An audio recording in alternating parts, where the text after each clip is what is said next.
Okay. We are going to go ahead and call this meeting to order at 6:41 p.m. At this time, we'd like to welcome everyone to this special call meeting, and at this time, we'd like you to stand for a moment of silence and the Pledge of Allegiance.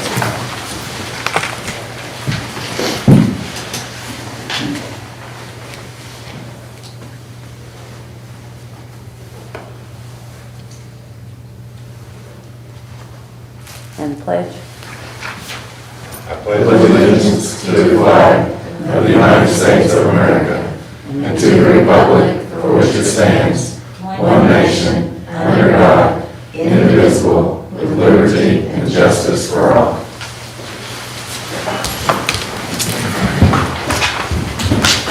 Okay.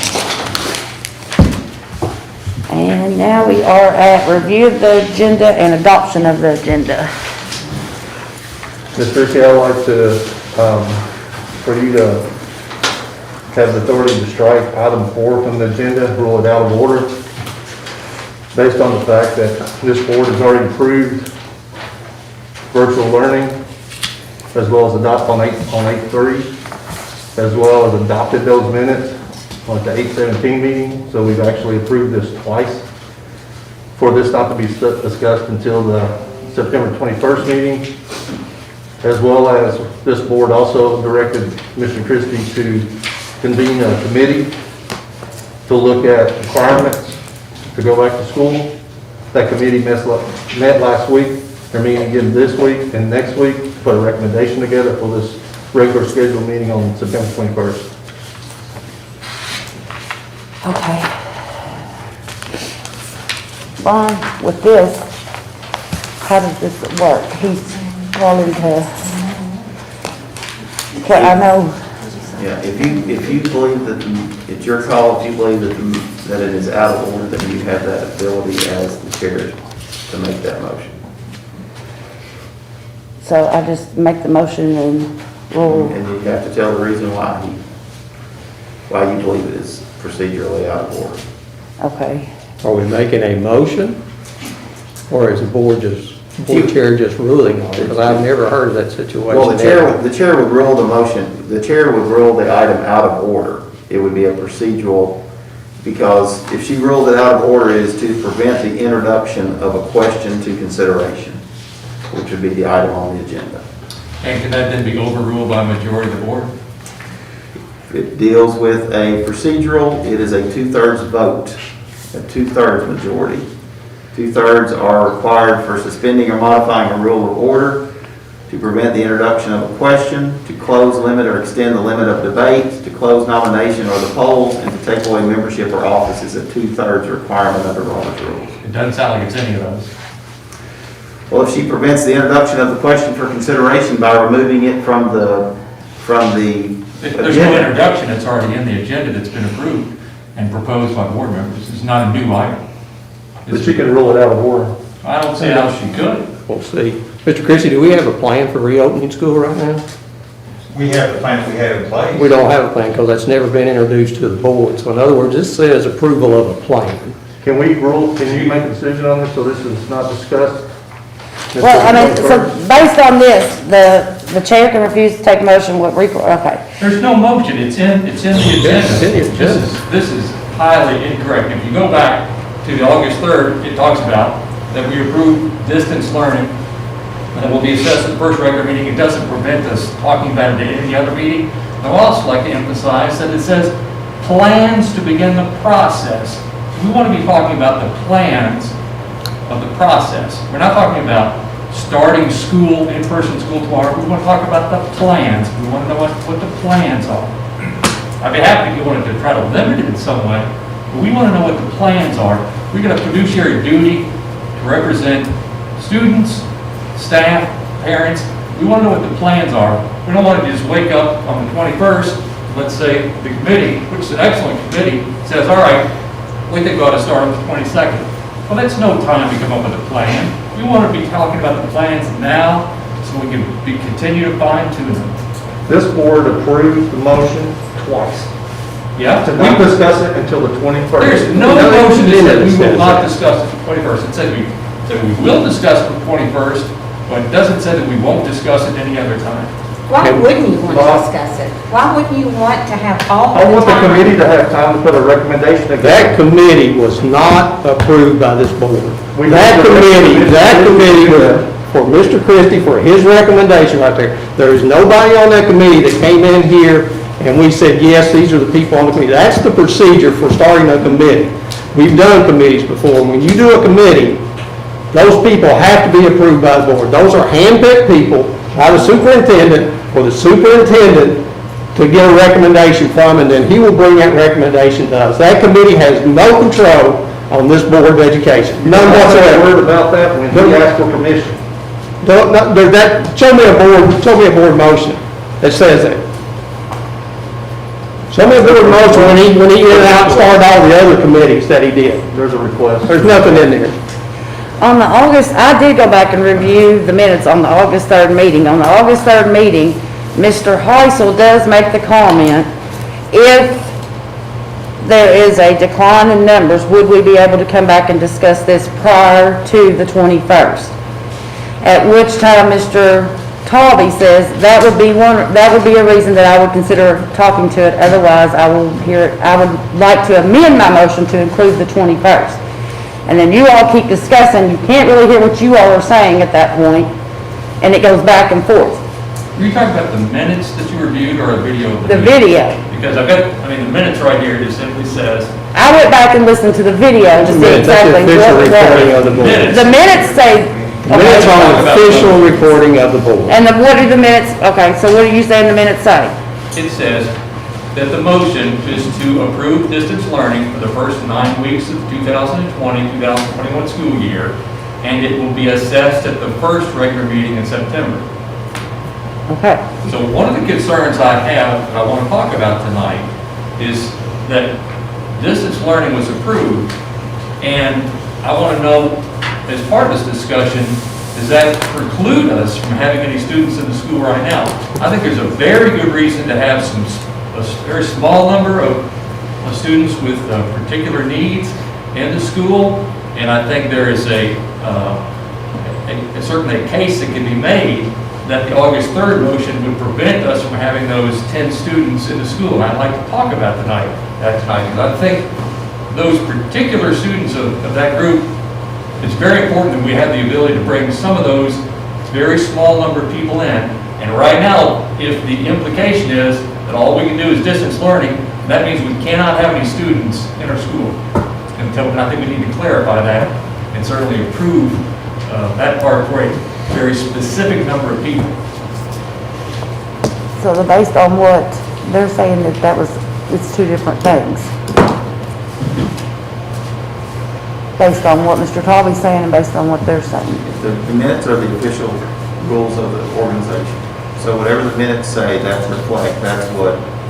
what stands, because that's what is recorded and what you all approve, Right. not the videos. Okay, so based on that, this says motions that conflict with an already adopted motion.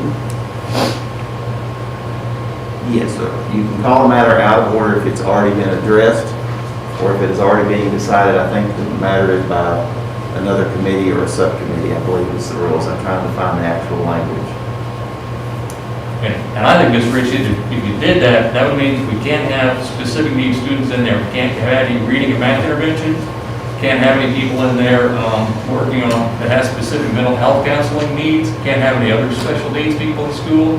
And I think we could prevent them from having that. That's one of the things I wanted to get cleared up tonight. And I will promise you that for me, tonight, I will not be voting tonight to bring school back anytime before September 21st. All I'm trying to figure out is the matter at hand right now, but I've got to rule on with this.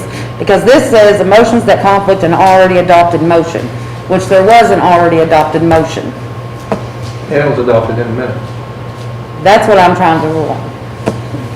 I don't see how it conflicts with it, it supplements it, Steve. I mean, we're talking about the process of a plan. We want to talk about the plans. We want to talk about how to get back into in-person classes. And you can't talk about that, the the week before you're due to get back in. We just need to see what that's gonna look like. I don't understand why we wouldn't talk about it. That's what we're here for. We're here for the children. Yes, we are here for the We're here children. for the children. And we're also here for the public, which is in the statement that's already, we have, So I think what, it's a procedure, that's out of order, that we're gonna bring it to the board, whatever chair decides, I'm back, but I think it's out of order. The only opportunity we have to have open discussion, certainly we can talk with one other board member, we can't talk about issues for the public interest in any place other than an open meeting. So I just want to be able to talk about it. Well, in my opinion, the item, it doesn't say discussion, it says consider approval. That's what arguments. Well, I don't think at any time that any other board member can take away another board member's ability to make a motion. That's not the way a public meeting works. If a person wants to make a motion, they can make a motion. And then we could either strike it down, don't second it, whatever. That's the way a public meeting works. The chair has the authority to rule it out of order. If Mr. Thomas is going to say that, let her rule on it, that's fine. I'll live with that. I'll report anything that happens that's wrong. Well, I think the next thing that we would do is we pull out Robert's Rule of Orders, and we would see what procedure we have to be able to remove the chair temporarily for one meeting. It's in there. well, honey, if you want to remove the chair, we need to remove more than just the chair, I can assure you. What do you mean by that, Ms. Ritchie? Oh, what do I mean? That's my question. I just asked that question. What do you mean by I that? will get there later, but right now we're waiting on Mr. Thomas For which motion? for the motion that Mr. Talby has called upon. Under section 21 of Robert's Rules of Order, it says that if a question of order is brought before the board, it takes precedent over all pending questions or issues out of which it arises. It is in order even if another has the floor, even interrupting a speech or the reading of a report. It does not require a second. It cannot be amended, and it cannot have any subsidiary motions applied to it. It yields to all privilege motions, including a motion to lay on the table. It will be decided by the presiding officer without debate. Before rendering the decision, he may request the advice of any or all persons of experience, which advice or opinion should be given sitting to avoid the appearance of debate. If the chair is in doubt, he can and may submit the question to the assembly for its decision. The question that the chair has to consider is the amendment germane to the resolution? And it says, as no appeal can be taken from a decision of the assembly, if the question is open to debate with the assembly, the chair can decide the question with the assembly. If the chair decides the question without, then the only way to overturn the decision would be to appeal. And then that appeal is a 2/3 majority vote. That's section 21 of the Robert's Rules of Order. So then explain to us exactly what is defined as a question, what qualifies a question of order. I mean, because certainly one could say everything might qualify as a question of order. So please help us understand the definition of what a question of order is. Well, a question of order would be if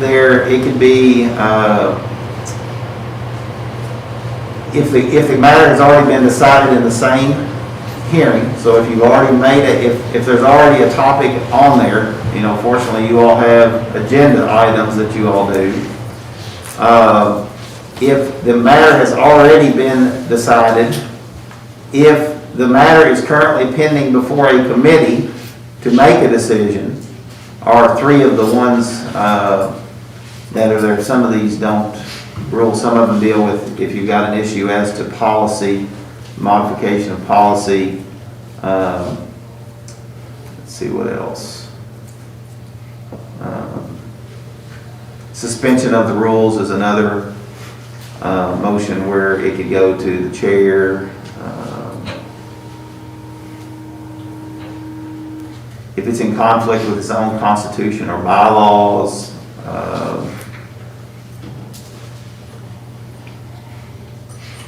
So the very first one, have we previously decided the plans to begin the process of in-person school? Want to see if it conflicts with that. Have we already decided the plans? Are you asking me? Sure, yes, ma'am, you're the chair. When we first, yes, he started presenting plans to start in-person school before we voted on virtual. Okay, and I believe one of the reasons we started school 2 weeks late is because we wanted to learn from other districts. And so if the plans we had were approved on August the 3rd, then that implies that there could have been no changes to those plans from August 3rd till now, which I think would do a disservice to our students because of Plans are changing daily. well, then, okay. Then So we can talk about it tonight, that then doesn't mean it's not gonna change we tomorrow. haven't, then obviously, then we haven't decided the plans if they're changing daily. And we can't decide it tonight because it's changing daily. That's why we want to discuss it. So we're gonna come back tomorrow and discuss it again? We And could. And Thursday and Friday and Saturday and If- Sunday? I'd be willing to, because it's important enough for. I agree that it's important. I'm not saying that it's not important, but I think that throwing it on the agenda for the first night of school, when parents are already tied up, you've got teachers tied up, they've started all of this tonight.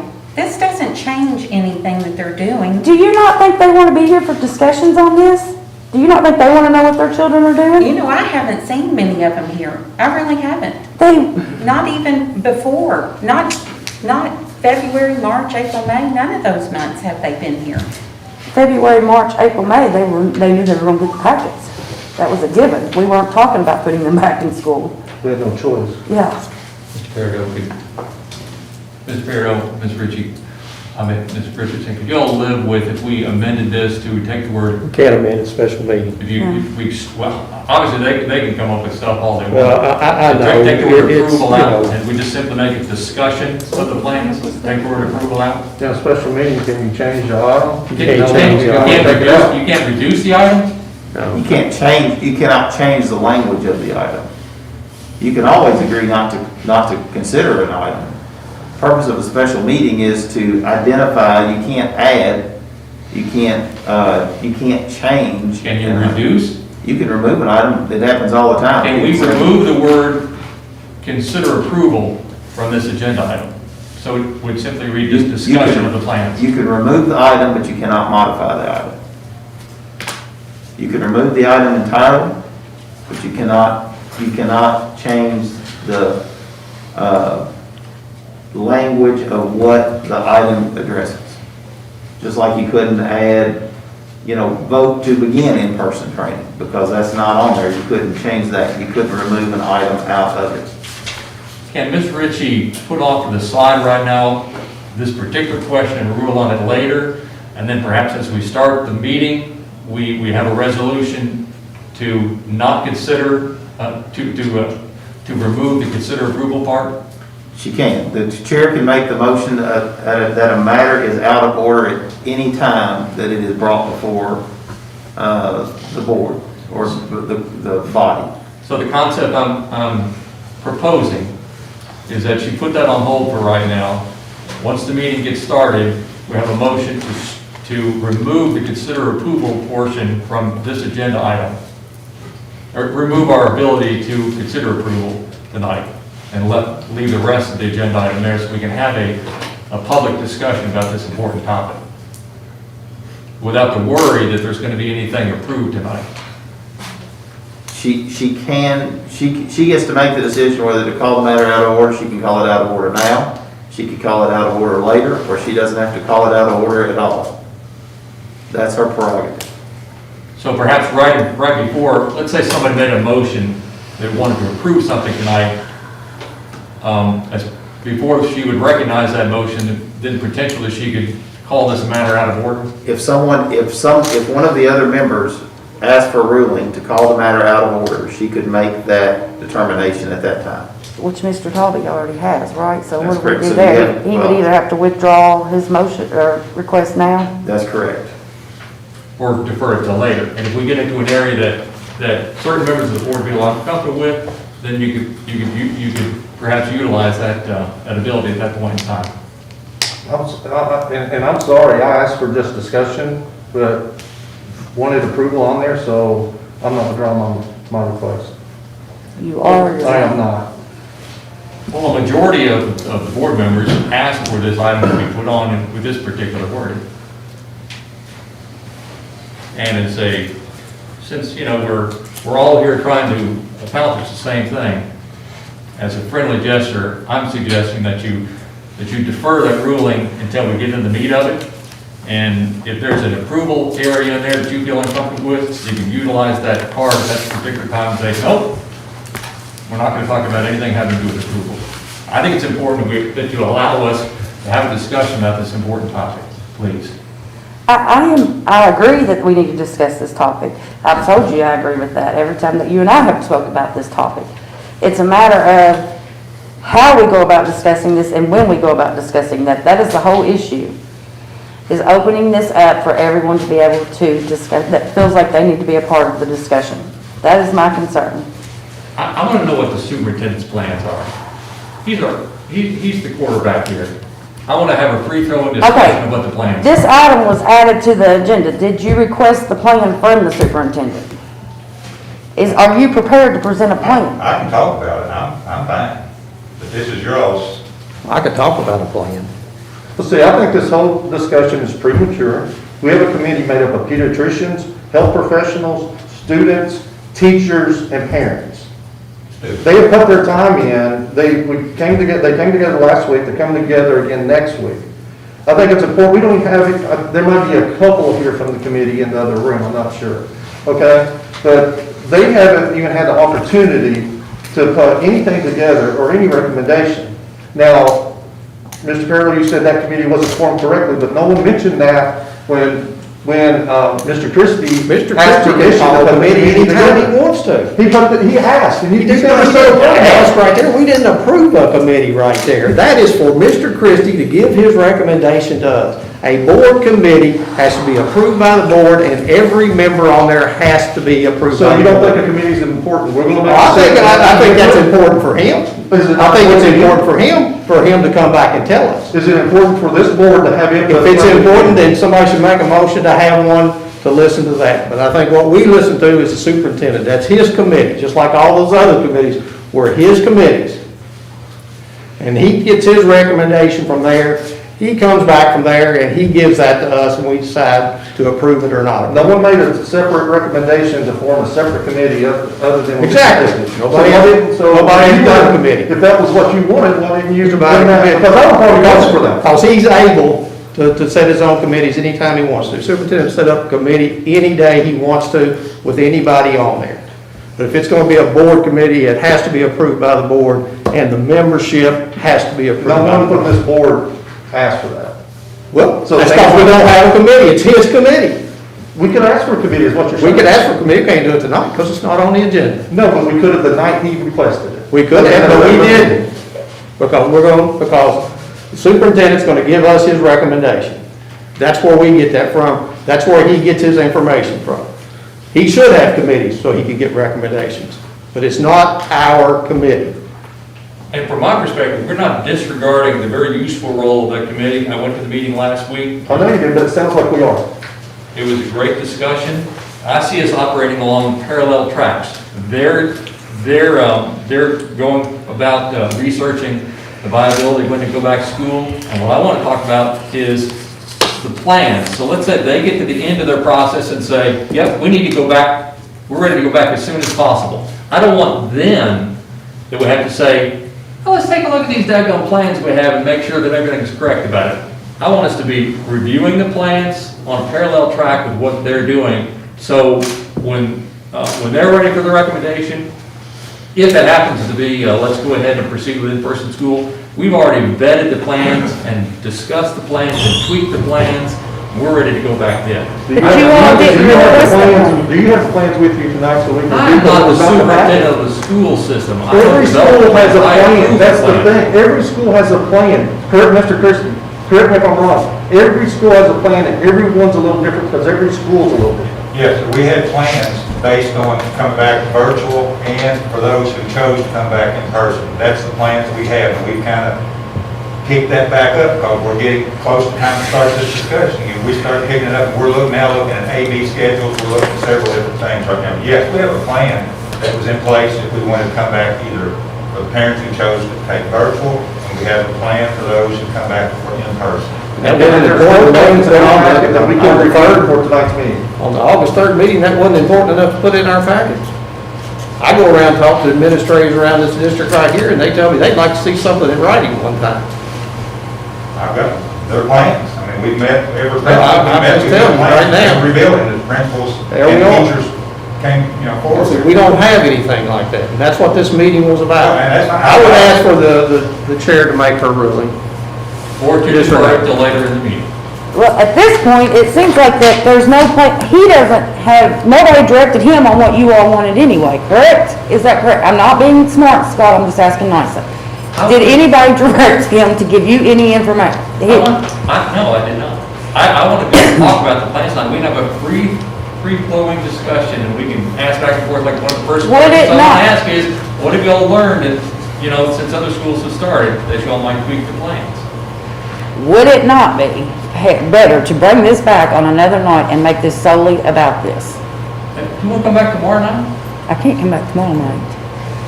But would it not be more prepared, where everybody's more prepared, that it's out to the public for discussion and a work session or ever how, so that way everybody knows what to expect? Because I don't think anybody in here knows what to expect at this point. He already has the plans, so we can talk to you about it. But we haven't, we don't have. What you're wanting is, There's no plans in the August 3rd packet either. I think you need a principal, you need your principals for the plans, is from what I'm gathering. Principles do not work for us. Let's just call it what it is. This meeting was for the athletics to review. 3 board members has tried to hijack it for something else. Now, that right there, that part right there. You were wrong. This is what I don't like. Mr. Heisel makes a request. I have not spoken to Mr. Heisel at all. Ms. Richardson comes on there, and she says, I will support that. A little bit later in the day, I came back and said, I will support this at this time. The attempt by people on here to make it seem like this was a coup between 3 people is the most ridiculous and most unethical thing I have ever witnessed in the time that I've been on the Board of Education. Completely unethical to get on social media and to say the things that are being said when we have not spoken to each other. We only want to talk about what is happening with our kids and getting them back in. What we are doing right now is not school. It's the best thing we can do without having school. That's where we are right now. And that's what this is all about. Please make a ruling. Mr. Fairville, I was going to comment on this. Please make a The only ruling. thing that you want is to relay everything that Mr. Christie speaks. That's your opinion, right? It is. It's my That's it. Yours has been shared socially across America. Make a ruling. I'm basing my ruling off of this, correct, Brian? Off of these findings, which are motions that conflict with the law or the bylaws, motions that repeat the same question on the same day, motions that conflict with an already adopted motion, motions that operate outside the scope or object of the organization, motions that conflict with or repeat motions held in committee, motions that appear incorrect, frivolous, or rude. That is all that I've been given to base this on. It is not any way, shape, form, and so based on that, motions that conflict with an already adopted motion, which is what I've been given on August the 3rd, and motions that can conflict with or repeat motions held in committee, which is what I've been told, that there is a committee basing their meeting on this, then yes, I do need to overturn it. All right, item number 3, dealing with athletics. Yes, sir. Can be done without board approval. Fayette County did it today. You can do this meeting without my discussion. I will make sure that I get legal action on this. Thank you.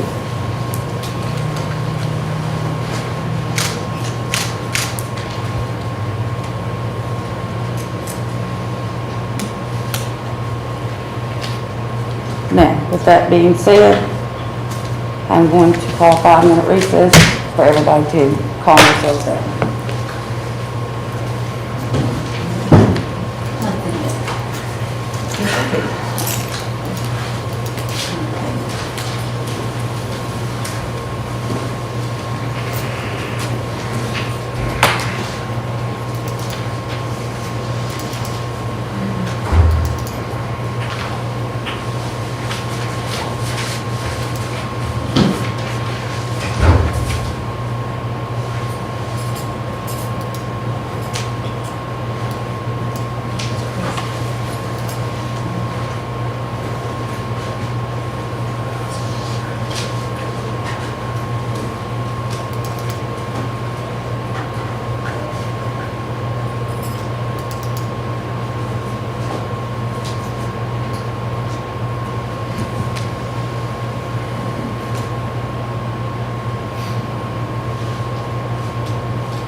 We are still, we're back in session now. At 7:14. We are still on item number 1 and item number 2.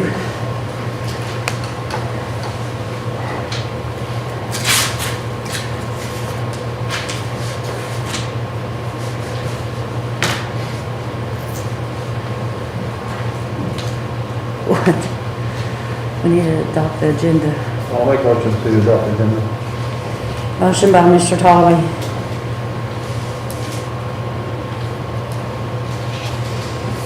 I'll second that. All those in favor say Can I aye. ask you a question? You Madam can. Chair? Your motion was to adopt the agenda? Adopt the agenda with the freaking, with what we've already, I mean, do I need to, I mean, it was already stricken.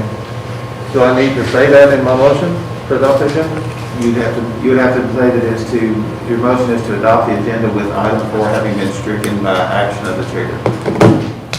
Make a motion to adopt the agenda with item 4 being stricken by the chair. I'll second that. I'm voting against that. I'll be against it too. So, it fails. Well, it ties. I'm assuming you're gonna vote for and I'm gonna vote for it.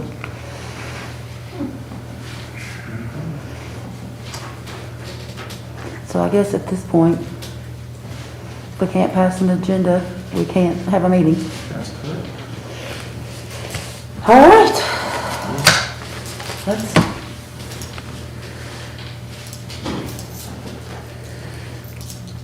So, do I even need, we don't even need to adjourn, do we? Yeah, you would need to have a motion to adjourn because you've already called the meeting to order. Okay. Can you let the people speak that have signed in to speak? There's no there's no agenda for them to speak on. So we're not getting past item 2. We have to get past item 2 in order to move forward with the agenda because public comment is an item on the agenda. So items, public comment, student support services, and adjourn are the items that are actually contained within the body of the agenda.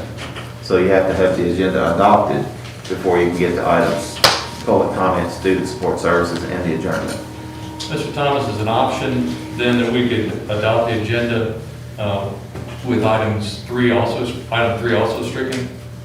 If there is a motion that it is out of order, then the chair would rule on that order. If you believe that the chair's vote is incorrect, then there has to be an appeal made for that, or you can't go back and complain about it ever again.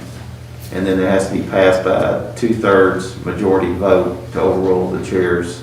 And if the chair says it's not out of order, then you would have to have a 2/3 vote to overturn that. I think you lost me a little bit there. Okay. So does the chair have any ability to, or perhaps as a motion, that we could strike number 3 and still give the public the opportunity to share their thoughts? That is correct. You could make a motion to strike number 3 or to remove number 3. You all could vote to remove that. So you could either A, call it out of order and have her rule, or you could make a motion to strike item number 3 from the agenda, at which point it would take a majority vote to do that. And if that went, then you would still have the public comment section and the ability to adjourn. Okay, so the motion's been made to adopt the agenda as written with modification or removal of 4. That motion has failed to pass. So now I would like to make a motion that we adopt the agenda, however, striking items 3 and 4.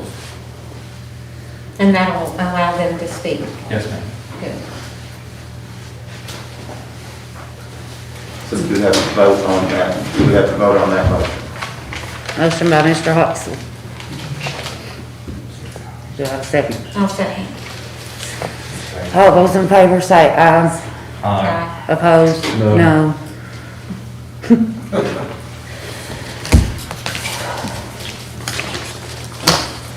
Do I have a motion to adjourn? Another motion. I'll make that motion to adjourn. Motion to adjourn by Mr. Tolman. I'll be voting against that. Me too. Let's sit here and figure this out. This is the only opportunity we have to talk about things. This, Facebook is not how we discuss things. We let the public come here, tell us their opinion. That's how this thing works. You're denying them the chance to speak. I'm fine with people speaking, but I think we need to approve the plan. Yeah, I wanted to. You got Jamie King, you've got the athletic people here. I want to hear the plan. So you They all can want. sign in and speak too. Yeah, You need, I mean, if they want to speak, I think we need to approve the plan so their kids can play. Let us talk about the other thing and keep your card out there and not let us approve any action. Just talk about plans, please. for the children. Let's talk about a What did you plan. say? It's already been ruled on, hasn't it? She's charging enough, unrule it again. Take the money.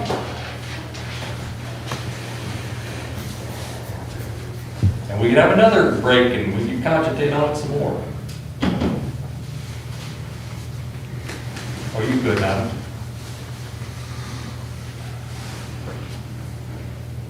Anybody want to have a meeting with council to discuss privately? Well, I mean, you gave me my options. All I can look at is what has been presented, what I'm basing my facts on. And as far as, I don't know if you're talking to me or Bill, on the Facebook thing, the only thing I put out there was that my name was not on this as chair. I did not put that on the agenda. I don't want to discuss that. This is no place for Well, that. it keeps being brought up. Well, it was inappropriate, but that's no place to discuss it here. Okay. But I'm I'd like for us sorry. to be able to discuss it here, and I'm happy to withdraw the part about approval of any changes. I just want to talk about plans, and so we can all put our brains together, consult with Mr. Christie, maybe give him our thoughts on how maybe the plan should be fine-tuned. And so as we get closer to that September 21st date, we'll have a well-honed plan that perhaps is specifically in writing, and it's to the benefit of everyone. And I specifically be happy to take out the part about approval. I just wanted the opportunity to talk about it.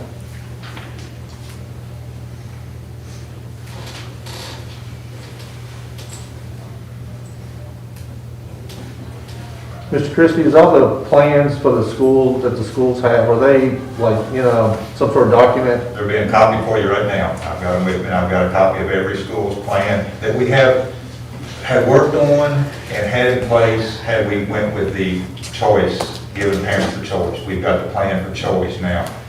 Things have changed, we're having to modify it, so the plan that I'm prepared to give you is not one that I would recommend we put in place. And right that's exactly I'm- why we want to talk about it, because we Yeah, know there's some things have changes changed. to it, but I've got a plan that was going to be implemented had you all decided not to go all virtual.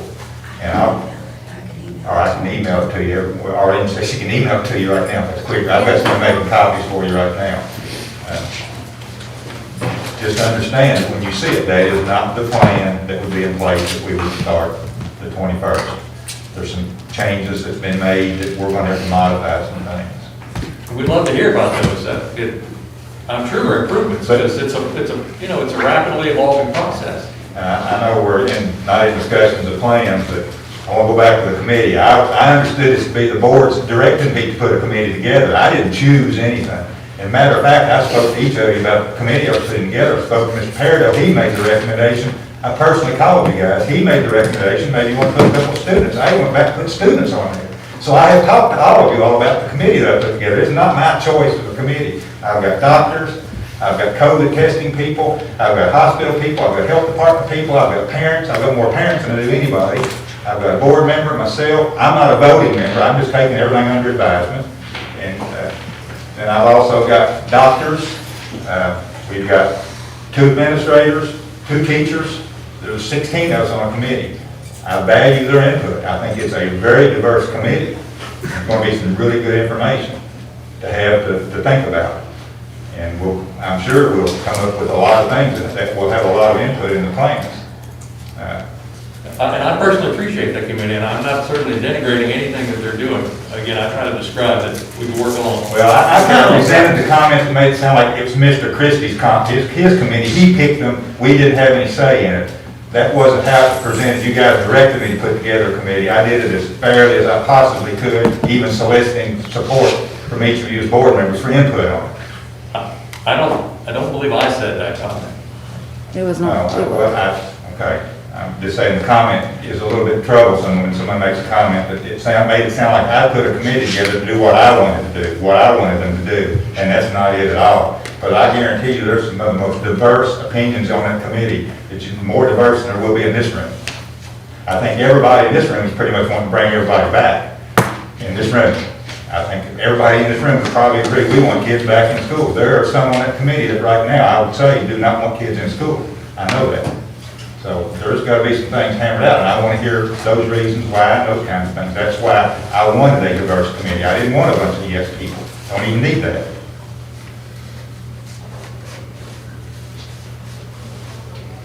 Mr. Thomas, you might ask you a question, or Go right ahead. Ms. Rich, will you allow me to? Yeah. If Ms. Ritchie decides to maybe withdraw temporarily some of her ability and allow discussion to take place, if we go back and decide to go with the agenda, how much ability she has to end conversation at any point in time? Can she do that, or does that require a majority to overrule her motion? You know, let's say we get into discussion and she's had enough. Can she say, I'm going to call an end to discussion? Or does that require a majority vote to end discussion? Well, I'm trying to explore opportunities she has to control this to what the extent that she thinks is fair and reasonable. let me get over that. I just had that. Thanks for bringing that up there, Scott. It says, if the question is debatable, and we are talking about when we are discussing these things, the chair may inquire, are you ready for the question? If the question is debated and motions are being made, the chair should wait until all debate has apparently ceased when the chair should inquire, are you ready for the question? If you give ample time for anyone to rise and claim the floor and no one having done so, the chair should put the question to vote and announce the result immediately. So, it appears that once the question is posed to the body, that the debate should go ahead and move forward until everybody is done with their discussion.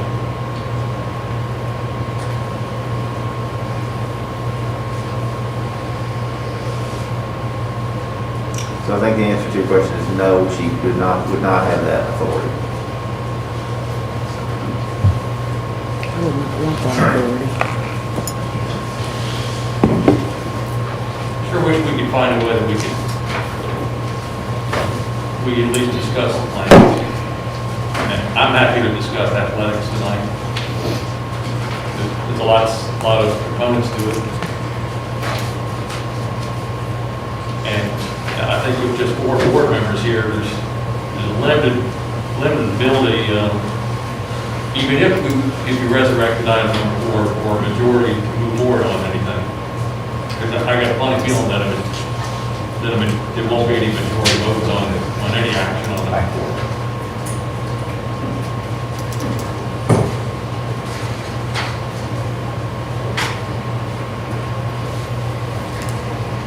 Yeah, this is gonna be my suggestion.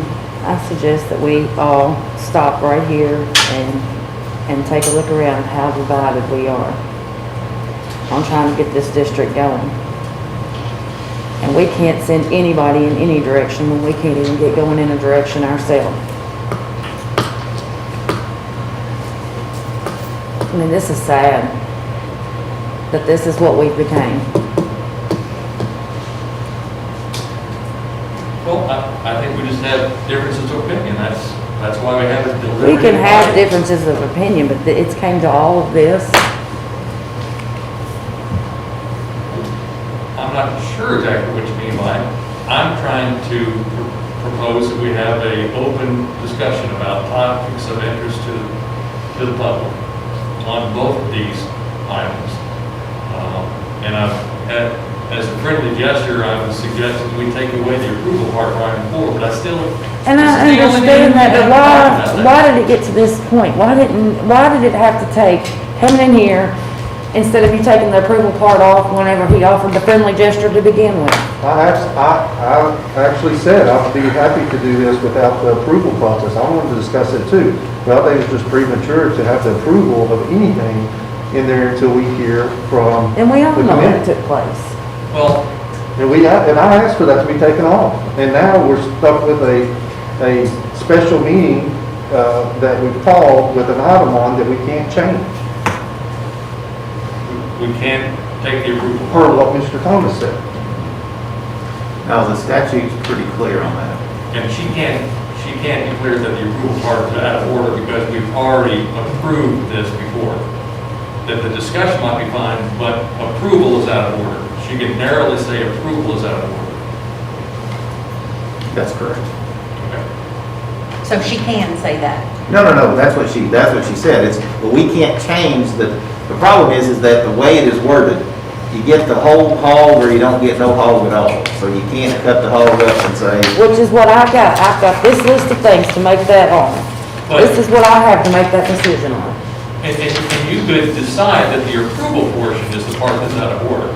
That is the part that's out of order, because motions that conflict with an already adopted motion. All right, so you could say the approval portion is what's out of order. The rest of the discussion part is still in order.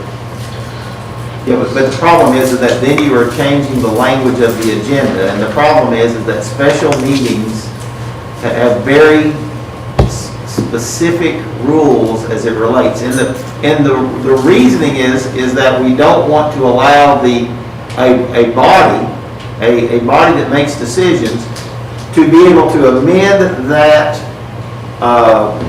discussion at the meeting. Because, so let's say that we had in here that we wanted to discuss, a topic that is germane, that has no interest to anybody, and we wait and nobody shows up, and then somebody says, well, I would move to amend that item to include something else, and that may be attending school, and which everybody is in favor of. And it prohibits that, so it's very, we're either going to discuss the whole thing or we're not going to discuss it at all. Mr. Thomas, I think that's apples and oranges, and let's use my apples and oranges. Okay. So let's say we had a motion, we're going to discuss apples, oranges, and watermelons. And that was on the agenda, and somebody said, well, I don't want to discuss watermelons tonight. Let's just discuss apples and oranges. I certainly don't think that's misleading the public to limit the discussion. I mean, if we said apples, oranges, and watermelons, and then we came in here and just decided to talk about kiwi fruit, that's completely wrong. We're talking about limiting the discussion. But, Madam Chair, practically, there'll be no approval of anything on item 4 tonight. I think we can all count the 4, we can count 2 and 2 is not a majority. There'll be no approval of anything. But I'm asking you to understand what I have to look at, what I have to base that off of. But, and what's available to me as a board member is to get an item on the agenda. I can propose an item to be put on the agenda, which I did last week. I said, I would like this item to be put on the agenda. I'd like the support of 2 other board members. That's the ability that we have I to do understand something that. like that. I do. And one board member said, yes, I support it, and a third board member was a little unclear. The third board member suggested this particular wording, and I wanted to get the topic on there.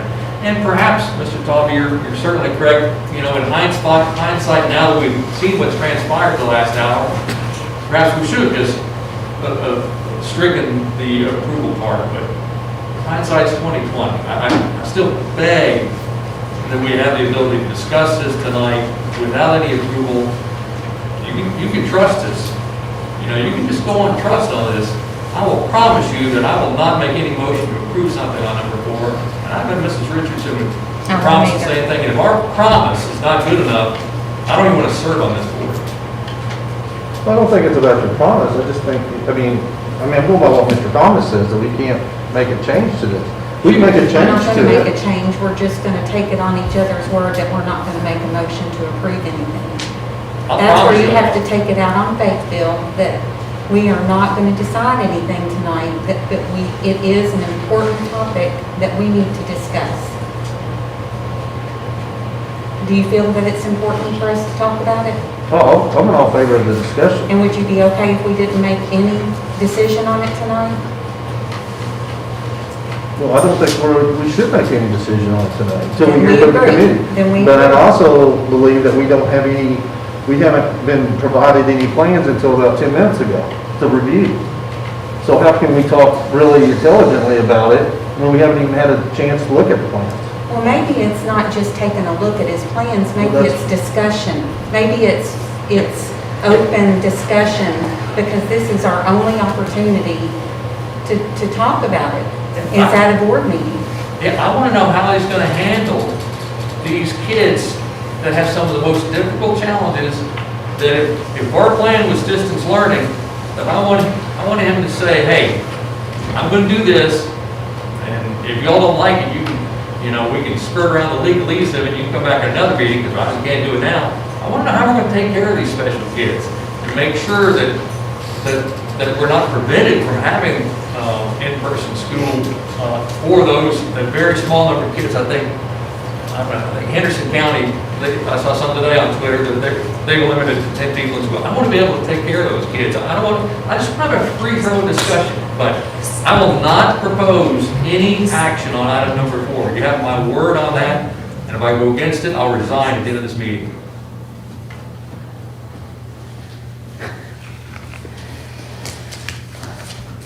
Alright, what I'm gonna do is give y'all a 5-minute break to discuss this.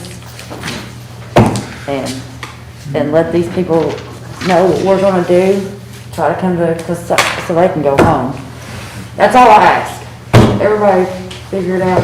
Ms. Richardson, can I see you for a minute? I'm not gonna do anything. I don't want him to. I need to consult. Okay.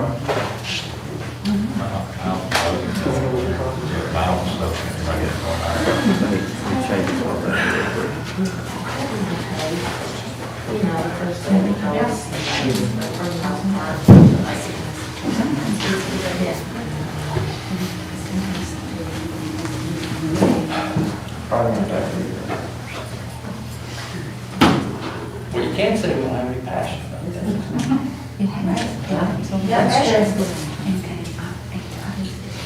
I think that's why we're all sitting here. Because I think we all worked all day. I think we all took time to realize what's going on. It's a difficult topic.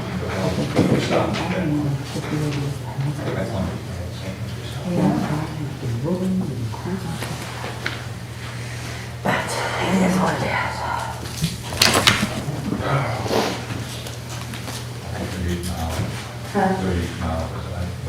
Who is?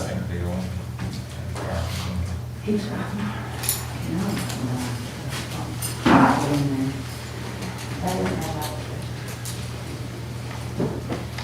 Scott, while we're in recess, I want to tell you where we are already on the plans that we're at in place. We are meeting those kids, we are taking care of those kids, and we are going on the bus and picking them up and bringing them in. We're already doing that. We're not waiting on any plan, we're doing that.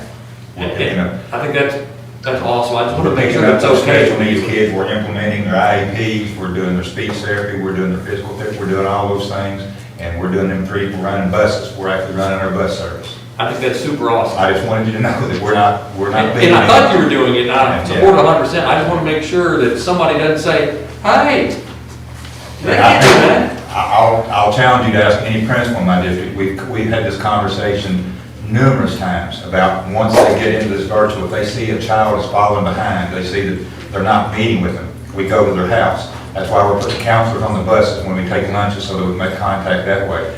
But I've asked each of the principals, you can ask these guys, ask any of us not here right now. We've had multiple conversations about when they see a child falling behind, get them in. If the parent can't get them, call me and I will Nichols will tell you, I will get a bus to them to pick them up if the parent can't or won't bring them in. We're gonna work with any kid that we think is falling behind And I during think this time. that is awesome. It's beautiful, brilliant.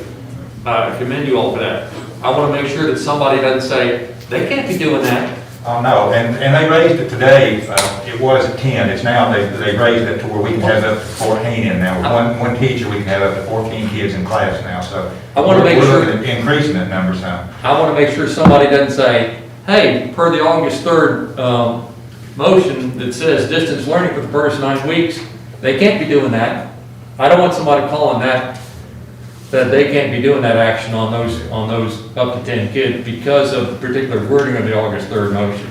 Well, and the reason that the plans that I didn't want to send those that you got now on email, well, those were the plans that we were going to move forward with if we brought the kids back in by choice, allowed the parents to have choice, those who wanted to come, those are the plans of what we would do in the buildings for those kids. And then we have the virtual plans that we ended up implementing for everybody in the district. And this is not my plan. This is a plan that's been worked on by every administrator and in their buildings, the teachers have had input on it. With all down the line, everybody's had some input on it. Everybody's had some really good ideas on things to do, to make sure we're not leaving anybody behind. And I just felt it was our role to hear a little bit more about, give you all our feedback on it from a policy making standpoint.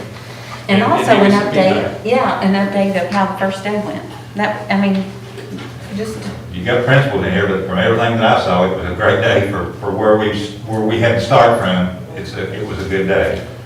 And, you know, I don't know, maybe we should have had another special meeting next Monday, but, you know, I think people kind of get tired of it. We So I thought, have- well, they just killed 2 birds with one stone. Now we've killed an hour and 15 minutes with. And not accomplished anything.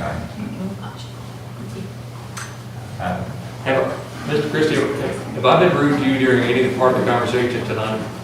No. And it certainly No, not my intention. 8 years ago, when I took this job, in my first meeting, I started putting input in, and I was told that night by the board, that's why they call them board meetings. It's a board meeting, it's not a superintendent's meeting, so I'm just here waiting until somebody direct me what to talk about. We'll talk. We'll share plans. We keep going back to that October 3rd meeting, the reason that you voted that night to go virtual. Had you not voted to go virtual, then you would have seen those plans back then. Well before we got to this point. But when you decided to go virtual, that's why I didn't push the plan on out, because I knew it was going to change from there. And we're at a point now, it's going to have to change. I don't know that we can do it the way we originally did it. I think we're going to be looking at AB days. I think we're going to be looking at ABs. Because you get the kids in and with the numbers, and they are not backing off of this 6 feet spacing. That's why you're spaced out the way you want. This is what a classroom is going to look like. They got to be this kind of distance. That's what, and they got to wear masks just like we are. So those plans that you're going to be looking at on your emails, we're looking at later, you're going to see you're going to have some changes, because at that time it was 6 feet, and if there was 6 feet of spacing, then they could remove the mask. Well, they can't do that now. And we're going to have to look at the numbers, because you can't get 75% of your students back in the high school and keep a 6 feet spacing. There's not enough room in the building. There's not enough room at probably Baker, maybe their elementary school. Probably Campbell is the only one that's got enough room to get 75% of their students in and have space. Now, I know we're in recess and we're talking, planning stuff, but just some thoughts.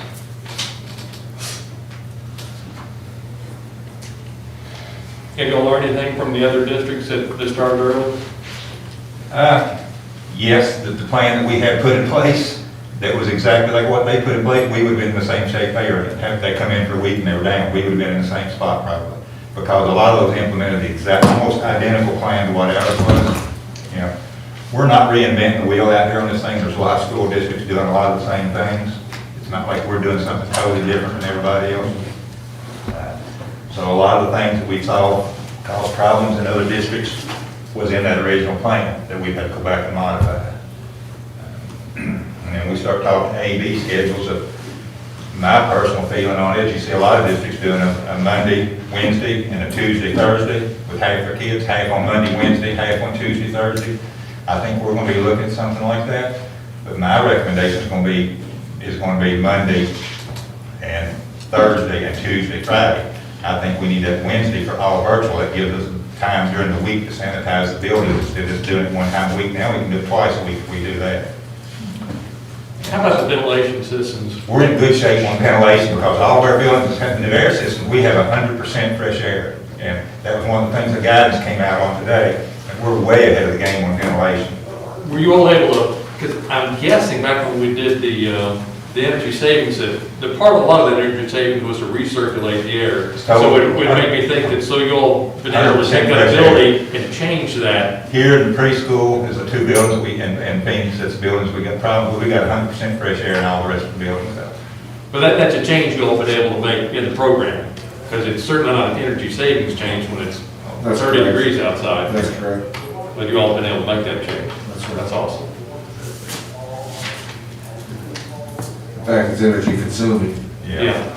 In cold times and in really hot times too, I guess, you have conditioning. And I think back, the discussion we had in terms of food service, I think that it was going to be just in the classrooms, and my understanding, some comments you made, Make that the you change all there. tweaked that a little bit too. Yes. These are things I'd just love to talk about tonight, so we can give you our input, and, you know, if there's something that's drastically wrong, from our standpoint, we can give you some feedback about it, because I think I wasn't here 8 years ago. I never made the comment to you that this is just a board meeting. I hope it's a free-flowing worth of ideas, and we can all work together to come up with what's best for the educational community.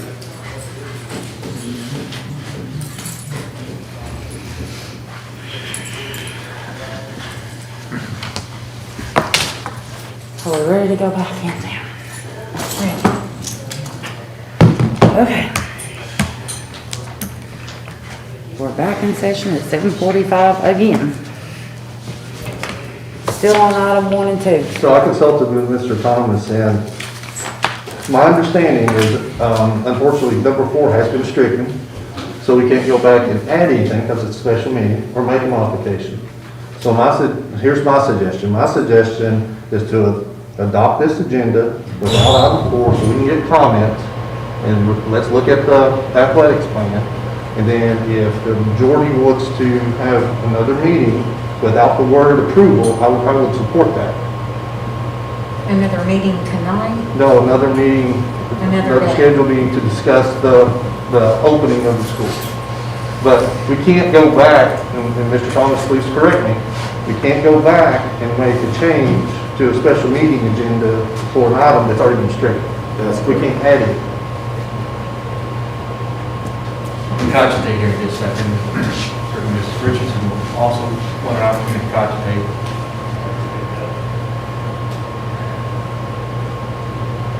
Can I ask you an informal question? To the extent that we can do such a thing. Sure. So if we decided that it would be useful to be going over the plans of return to school on parallel track with the committee, would you be willing to attend a future meeting with that just on the topic? I think you just said that with the word approval stricken from that, we were just discussing the plans. Yes, and with that being said, the committee is meeting this Thursday, so, you know, as long as it's. But I had this concept of us working on parallel tracks. I'm fine with that. I was fine with this last week too, until, you know, the approval was coming. Because unfortunately, I don't want to take anything out of the recommendation of the committee. And unfortunately, we can't talk as a group, so I have no idea what you was going to recommend for approval. So that's the reason I think it was out of order, and that's the reason I requested it. But now, since it's been stricken, we can't go back and change it or add anything because it's a special meeting. So my suggestion is, we want to meet again and meet in parallel with the committee. Let's do that, but with just discussion and not approval until after the 21st or the 21st meeting, if we want to do that. But I think, you know, there's people here that wanted to talk about the athletics too. I don't want to take that away from them. Well, I think I'm in a position that I'm boxed in by the rulings of the chair and the rulings of the board attorney, and so there's only a limited amount of room that I can do, that I can go. But we're already here.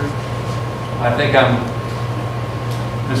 Richardson, I hope you won't feel less of me, but taking into account what Mr. Talbot just said, if this is the cards that are available to play, then let's go ahead and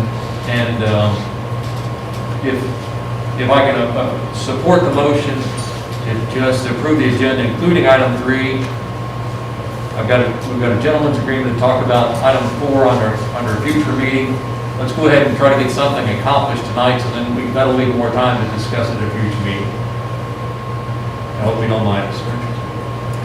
No, I agree, these people need to hear what needs to be said about athletics, and it's unfortunate that we can't talk about our children's education, but this part is equally as important to a lot of people, so, and it needs to be discussed tonight, I think, so. If we have your word, Oh, we can vote on it tonight for the next meeting, as long as the word approves. And add it on there. We can't, I mean, we You can't can, vote on it, but you can. we can schedule a next meeting. Arlene's and, yes, okay. We can schedule a meeting, everybody check their calendars. Well, you have to complete this meeting. You Yes, can't- we will do that before we leave. Yeah. So, to recast where we were, you made a motion quite a while ago. Can we, You have to- make that, can I not make a motion to approve the, I'd like to make a motion, if you don't mind, I'd like to make a motion to approve the agenda with item number 4 stricken. That's correct. Okay. I'll second. Motion by Mr. Heisel, second by Mr. Tully. All those in favor say aye. Aye. Any opposed? Motion carries 4-0 with Mr. Peridot absent. Okay, public comments.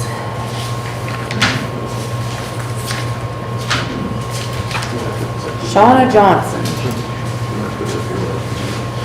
Item number 3. So is that just? what is Athletics. Just athletics Yes, only? yes. Can't say anything about school or just say whatever I want to say? Just the items that are on the agenda. Yeah, so it'd just be item number 3. so she can't say anything about her feelings about getting back to school or how she feels about it. Well, I had an opinion, so I contacted Mr. Fogel today with the KSBA to make sure that I wasn't living in an island, and he said, most special meetings do not even have public comment, but if public comment are on the agenda, it needs to be limited to the items that are on the agenda. That's the whole purpose of the special meeting. And that's what the policy says. Yeah, and it would be under Just sports then? sports. Clark County Fall 2020 return to high school, middle school athletic competition. Okay, well then I'll start there then. I'm Shauna Johnson. I have 2 boys in the Clark County school system. One is a senior and one is in 7th grade at RDC. And some of my concerns in regards to athletics is, in regards to the transportation, it's my understanding that only 11 people are allowed on a bus for an away game, but that when school does return and get back in session, that on a normal school day, that a bus can be at full capacity. What is the difference between a normal school day, having a busload of children, and on an away game, only having 11 people? And I realize moving forward that the school system will have to, provide or cost more money to have additional buses for those sports to be able to attend those away games. But now, more than ever, is the time that you need to use that money, and you need to do that for the children so they can continue to play the sports that they love. All sports are important. And what you do for one, you need to proceed and continue down so that everybody has a chance to continue and play their season. I mean, it's just, before you know it, if you keep postponing school and you keep postponing away games, because I think that some right now have been postponed due to the lack of transportation or the knowing what to do moving forward. If you continue to do that, then before you know it, his or her season will be over and the school year will be over. And for those seniors, they do not have that opportunity to come back and play next year. There is no redos. The time is now to make the change. I mean, moving forward, you should be the district that doesn't sit back and wait to see what other districts are going to do. You need to make those choices and do those things now for the children. All children need to play sports, to have that in their lives. Those that choose and want to do that, including the extracurriculars, let them do that. They need that. And I mean, I feel strongly in regards, to that. And then and also in place for the fans. What is the plan moving forward in order for fans to be able to attend the games? I mean, I haven't heard of any plans, so that way, when your time or sport comes around to those parents and families, I mean, what is the plan of action? Is it that each athlete, are they allowed to have 4 people attend the games? Is it that when you enter the facilities, are you able to, are they doing a temperature check, wear a mask at all times, practice social distancing, keep your mask on at all times, no concessions? I mean, what is it moving forward? Because whatever it is, I mean, with the new facilities that GRC has, and even RBC, I think that most people will agree we can do all of those things to make that happen. Everybody wants to go to those games, to see their children, their friends, their family play. So, I mean, we need to have a plan in place so that we can see that. I don't want to look back in time and think that we're going to repeat what happened last year. At the end of last year, you know, in regard to the boys and girls did not get to go to the Sweet 16. All of a sudden, their season, you know, just stopped, and they didn't get to go to the next level, so they never will know what that memory was like to be able to go to rep and to do those things. And those spring sports never even had the opportunity to have a season, and that was at the very beginning of all of this. And looking back, we probably could have went to the Sweet 16, and they probably could have had their spring sports. But those seniors last year never got to have that chance. So, I mean, I just realized that whatever path that you all choose tonight, I know it's not going to be perfect, and it's not going to be easy, and you're not going to agree, and it's impossible to make everyone happy. But we have to do the best we can in order to continue to make improvements so that we can move forward, not backwards. We need to move forward. I'm sure when I speak to everyone here tonight, and I wish that we weren't having to be here to talk about this, because, I mean, it's just sad that it has to get to this point. But we are, and we need to talk about the opportunities so that we can become leaders and not sit back and wait and just see what the other districts are going to do. With this community, and we have the people and the resources in place, so I feel like that we can make all of this work, and I just hope that we as parents and the students, that we have that opportunity to do so. Because I know that next year, this will be my 3rd year as the GRC boys basketball team secretary and treasurer. And my initial thought was, when they asked me 3 years ago, I thought, I'm not sure if I really want to do that. But then afterwards, I realized that I owe that as Reed's mother to do that. I owe that to his teammates and to his coaches, so that I can help and that I can work as hard as I can while I'm in the position that I'm in. So that at the end of this year, when Reed graduates, that the next person that is blessed me, then they know that I did everything in my power during those 3 years to help that program. And I want to see both of my boys and their friends and teammates be able to play the sports that they love. Thank you for your time.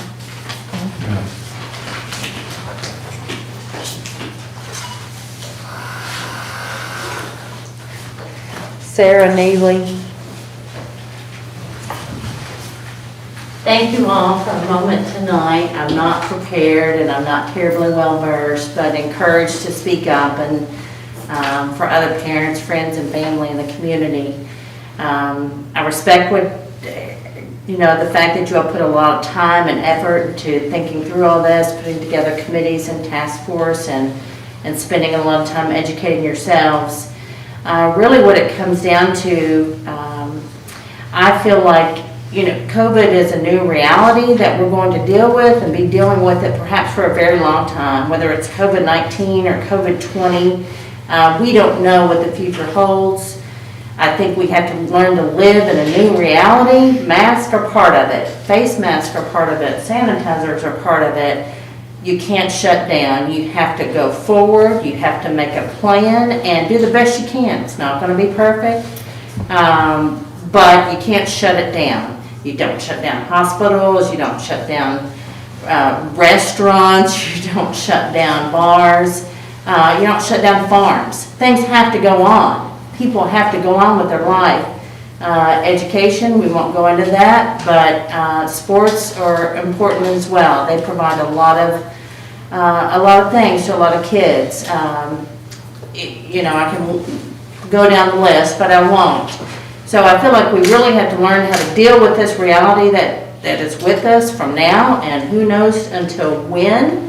You know, a vaccine potentially is out there, but it might be 2021. And you can't shut down the school, you can't shut down sports, you just have to learn to deal with it. Please come up with a game plan for us to move forward, for our kids to be part of a community and have social skills and discipline and all activities that they need to be well-rounded and take us into the future. They're gonna be looking out for us in our old age. We've got to make them smart adults. They've got to learn to deal with what they have, and this is what we've got. Let's move forward. Please help us. Thank you.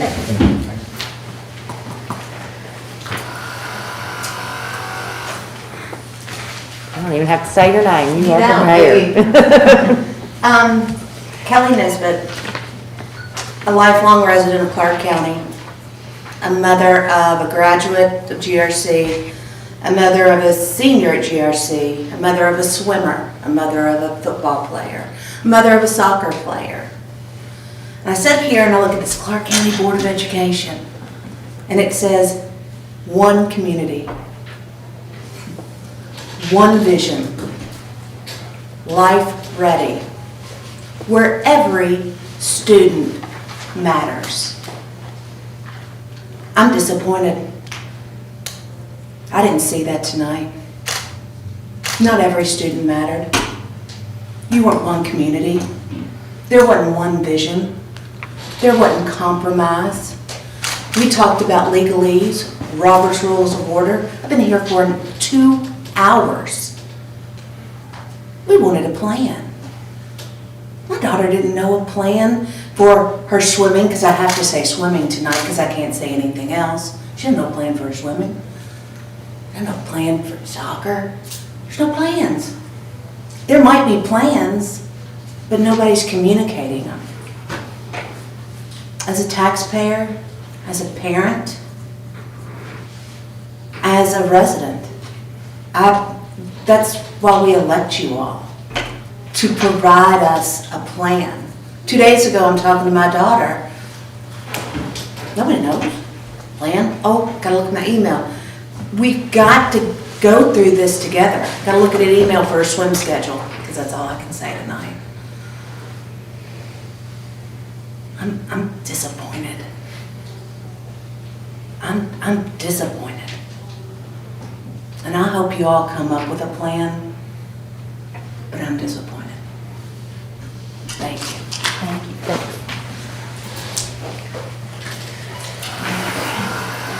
That is the last of public speakers, so item number 3.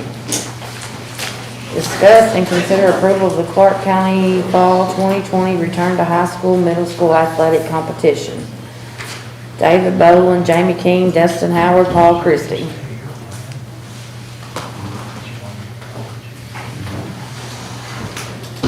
Any of you want to step up here?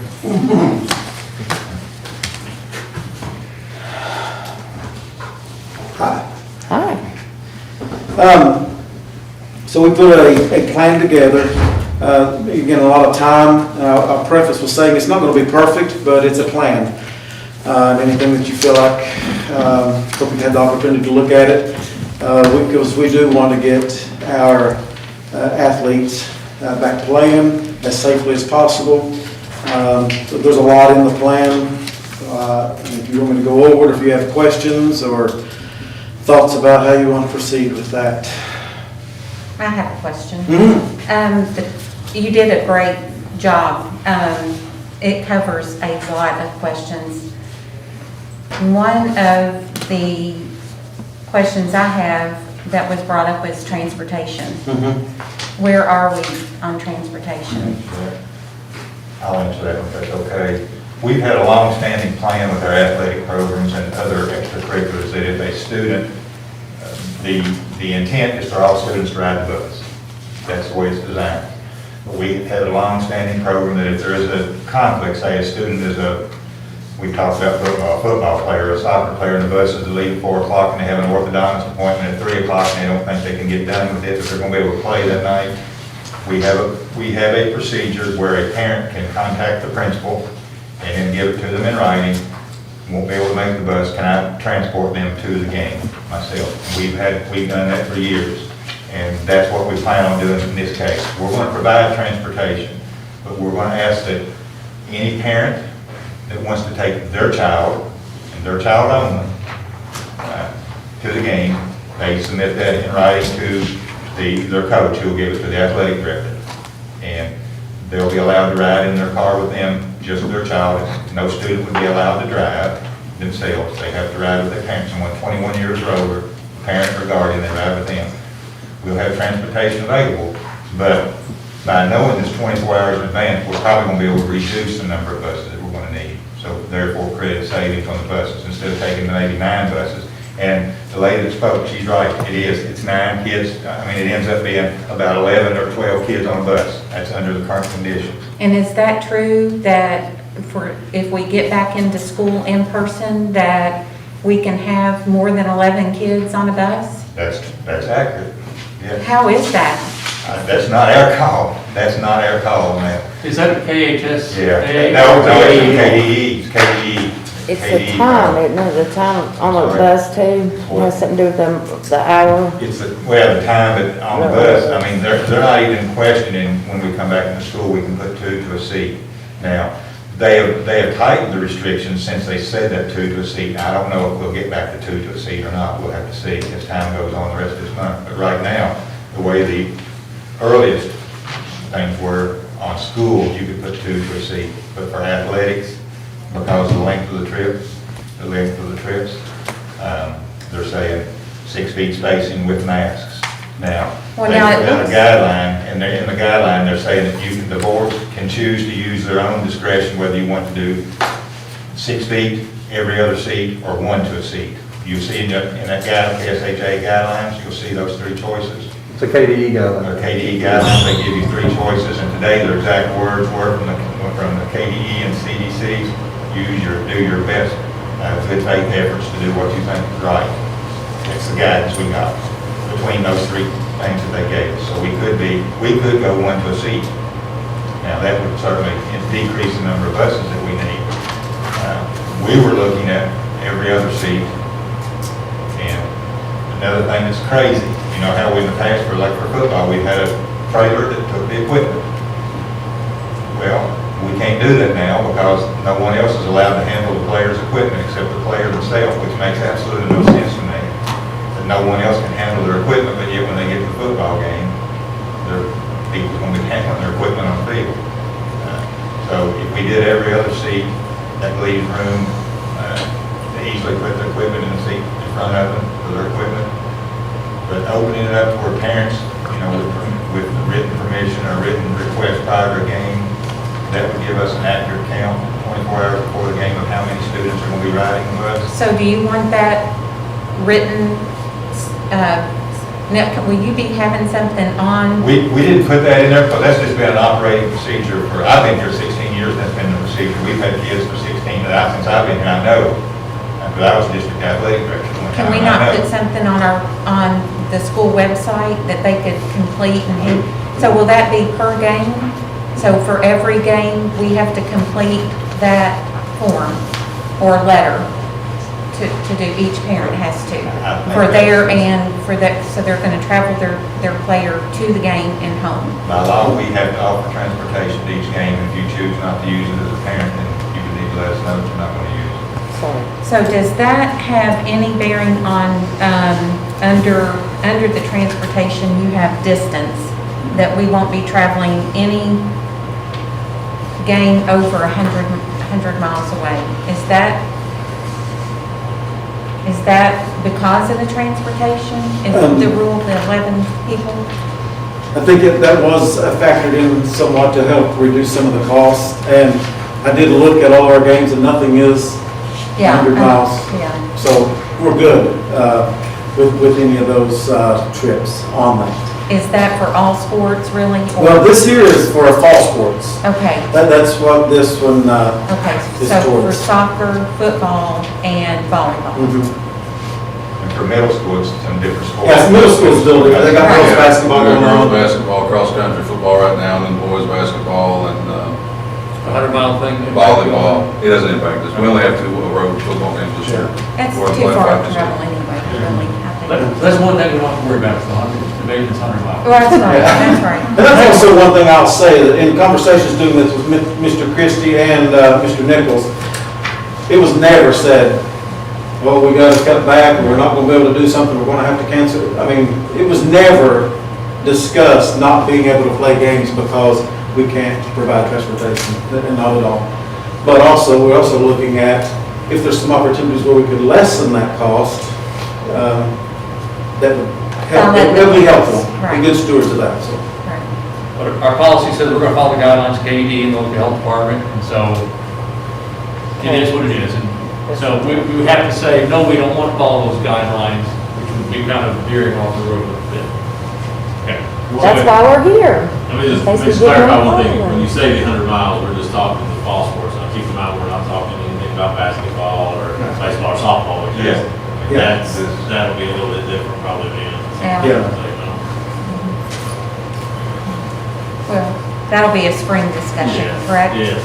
Maybe, winter too, with Yeah. the basketball. Yeah. Is there anything in the KHSA recommendations that we are modifying or changing? Maybe you can speak a little bit about the attendance. I know there's been some questions on the attendance. Overall, they recommended, they've broken the seasons down on the very top of the page, the seasons into 3 different segments. And then they recommended a seating capacity for each segment of segment 1, 20% capacity, segment 2, 30, and segment 3, 40. And that's what we recommend too. We have the seating capacities in there and what amount of folks we can get in there based on the seating capacity. Been in conversation with a lot of districts. There's a lot of districts doing different things. You got some districts not allowing any fans. Some districts limiting the number of tickets, not having community in. But again, listening how important this is to a lot of folks, especially our kids. I felt like if we kept it at our capacity, then we could get family members in for both teams and also let some of our community members in too. So how will you distribute those? Because it reads that each student will get 4 tickets. Opposing team will get 2 tickets. So will you give those tickets to the students? We're going to do those online. I've been on a lot of conversations with a company called GoFan. A lot of districts are going with GoFan, and they can set it up to where the visiting team, let's say 100 tickets is what we're giving the visiting team. I'll send them the link to 100 tickets. Now, how they divide those up will be on them, and then we would have a link for our team. And then what is left is what we could sell. I anticipate having that on sale for our kids and parents and the visiting team's parents for a couple days, and then see what's left, and then open that up to the public. Does that cost the district money, this GoFan? No. Okay. So as a parent, they would have to go on during the designated time. Is there any way for the parent to buy the season? No, not with that, there's not. Will fans purchase online too, or will tickets be available at the ticket booth? We'll have a very limited cash option for folks that may not have access or credit cards, or something like that to purchase those. We'll have limited, and the plans for that is bring exact change, put it in a box, tickets, but we wouldn't, the plan is not to give change or anything like that, so they would know. I've got emails, we got a game Thursday. I've got an email ready to go out to the teams, ADs, coaches, officials. It's got all of that spelled out, but I haven't sent it yet, just waiting for tonight. that's a big thing, because like your elderly, they won't be able to get on the, online and purchase stuff, so Yeah. that needs to be, Well, I mean, while we're on that conversation, the biggie is the discount card, the spirit cards, coaches cards, district folks, I mean, that's a biggie. Before we beg that question, that assumes that we would go with something greater than X number of tickets per participating athlete. So Yes, we might want to postpone that just a second. yeah, okay. I gotta say, at this juncture, that I'd love for us to be able to have the health department support us rolling in segment 2 and 3. And I support having a good discussion about segment 1, but I feel really reluctant at this point in time to have us take into consideration approving segment 2 and 3, because that's a long way off, and a lot can change between now and then. If we approve the plan the way it's written, we're essentially saying, we're going to approve allowing 2,000 students in the football stadium, or 2,000 participants. And I'm not saying we wouldn't, but I would like to have y'all consider, that we just take a bite of this apple one piece at a time, and maybe, concentrate on segment 1. And I don't know if the date has to end on September 27th, maybe we can stretch that a little bit more, but I feel nervous discussing how we should be planning stuff for the end of October, right now at the beginning of September. So I'd like for at least y'all to consider maybe that we could break, not potentially approve those later increasing segments at this point in time. How did we get those dates in the That segments? KHSAA, the Those- High School those are Athletic dates. Associations, the Okay. segment dates, they got that. So if they were to feel like something was going way wrong, they would change those dates. Yes, and we could maybe, or even capacity recommendation, they would change that. I mean, I don't know if, however you want to do it, we can put some wording in there, if at any time, the guidelines or suggestions from KHSA changes, we would move into those, or whatever you all feel comfortable doing. so what, you just wanna do the one tonight, Scott? Is that what you're proposing? My suggestion is that, yes, that at this point in time, we don't go approve 2 and 3. I'm not saying we don't disapprove it, but we just sort of table that increase in capacity till a later point in time. Well, I think the football schedule, and I don't know the other sports, the football schedule, their first 3 games are away, aren't they? So would they be in segment 2? They'll have 2 games in segment 2 and 2 games in segment 3. So they wouldn't have any Well, games jumpy, in right? segment 1, right? They wouldn't have any games in segment 1? No, they have no games in segment 1. Not football. Not football. Soccer, volleyball has some segment 1 games. Now, the health department they have a say in this too, right? I emailed her over the weekend and told her that we had a plan put together to bring to the board tonight after it was over with. Would she want to see that plan, along with a couple of other questions, concession, a few things like that, but haven't heard back from her in writing yet. We're part of a phone call today, but, so yeah, as soon as this, I will get in contact with her to get her idea on moving forward. The only concern I would have is if you look at the dates, and I understand what you're saying, Mr. Hyson, but we might want to look at segment 1 and 2, because the cutoff is on the 28th of September. So we're going to be switching, and then if not, we'll have to readdress this. Is the differential to segments just the capacity of crowd that's allowed? Okay. And segment 2 is really short for football and soccer, but for soccer, it's only like a matter of days. It's a little longer for volleyball, a lot longer for football, but we don't have any football games in segment 1. It goes straight to segment 2. But I think the health department question is an excellent question. I wish we had the answer to that, because I'm struggling with, 4 seats per participant and 10%, where is appropriate in that range. And I wish we had input from the health department to help us, get a better feel for that. Let's start with the four people per participant. So if we're talking about the band and the football team, how many people is 4 times those participants? Well, football is limited to 60 players, Okay, so they're at 240. In segment 2, I think cheer is limited to 25 cheerleaders per KHSAA, so that would be another 100. Band, I think we put a limit on maybe 45 on those. If you want to say 50, that's another 200. Then you have the visiting team. Does the visiting team capacity go against the capacity on the visitor side, or for, I mean, The stadium. It's for a the state, stadium. the whole stadium, right? Stadium.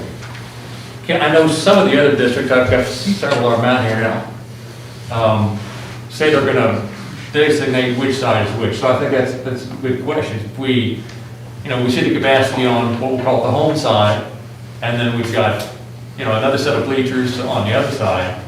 The number that we come up with, the number of seats is based on the seating capacity of the total stadium. That takes into consideration your home. Now, you could break that 1,016 is the actual seating at 20%. You could break that down to what percent of that is on the home side, what percent is on the visiting side, but it's not going to increase your number of seats by doing that. You're still limited to 20% of the total seating capacity. Have y'all played around any with, let's say we had family groups of 4 sitting out there, how much spacing that would give us between those groups? I mean, if we went with this capacity of 10%, does that make people 6 feet apart, or does that make people 10 feet apart, or do you have any idea?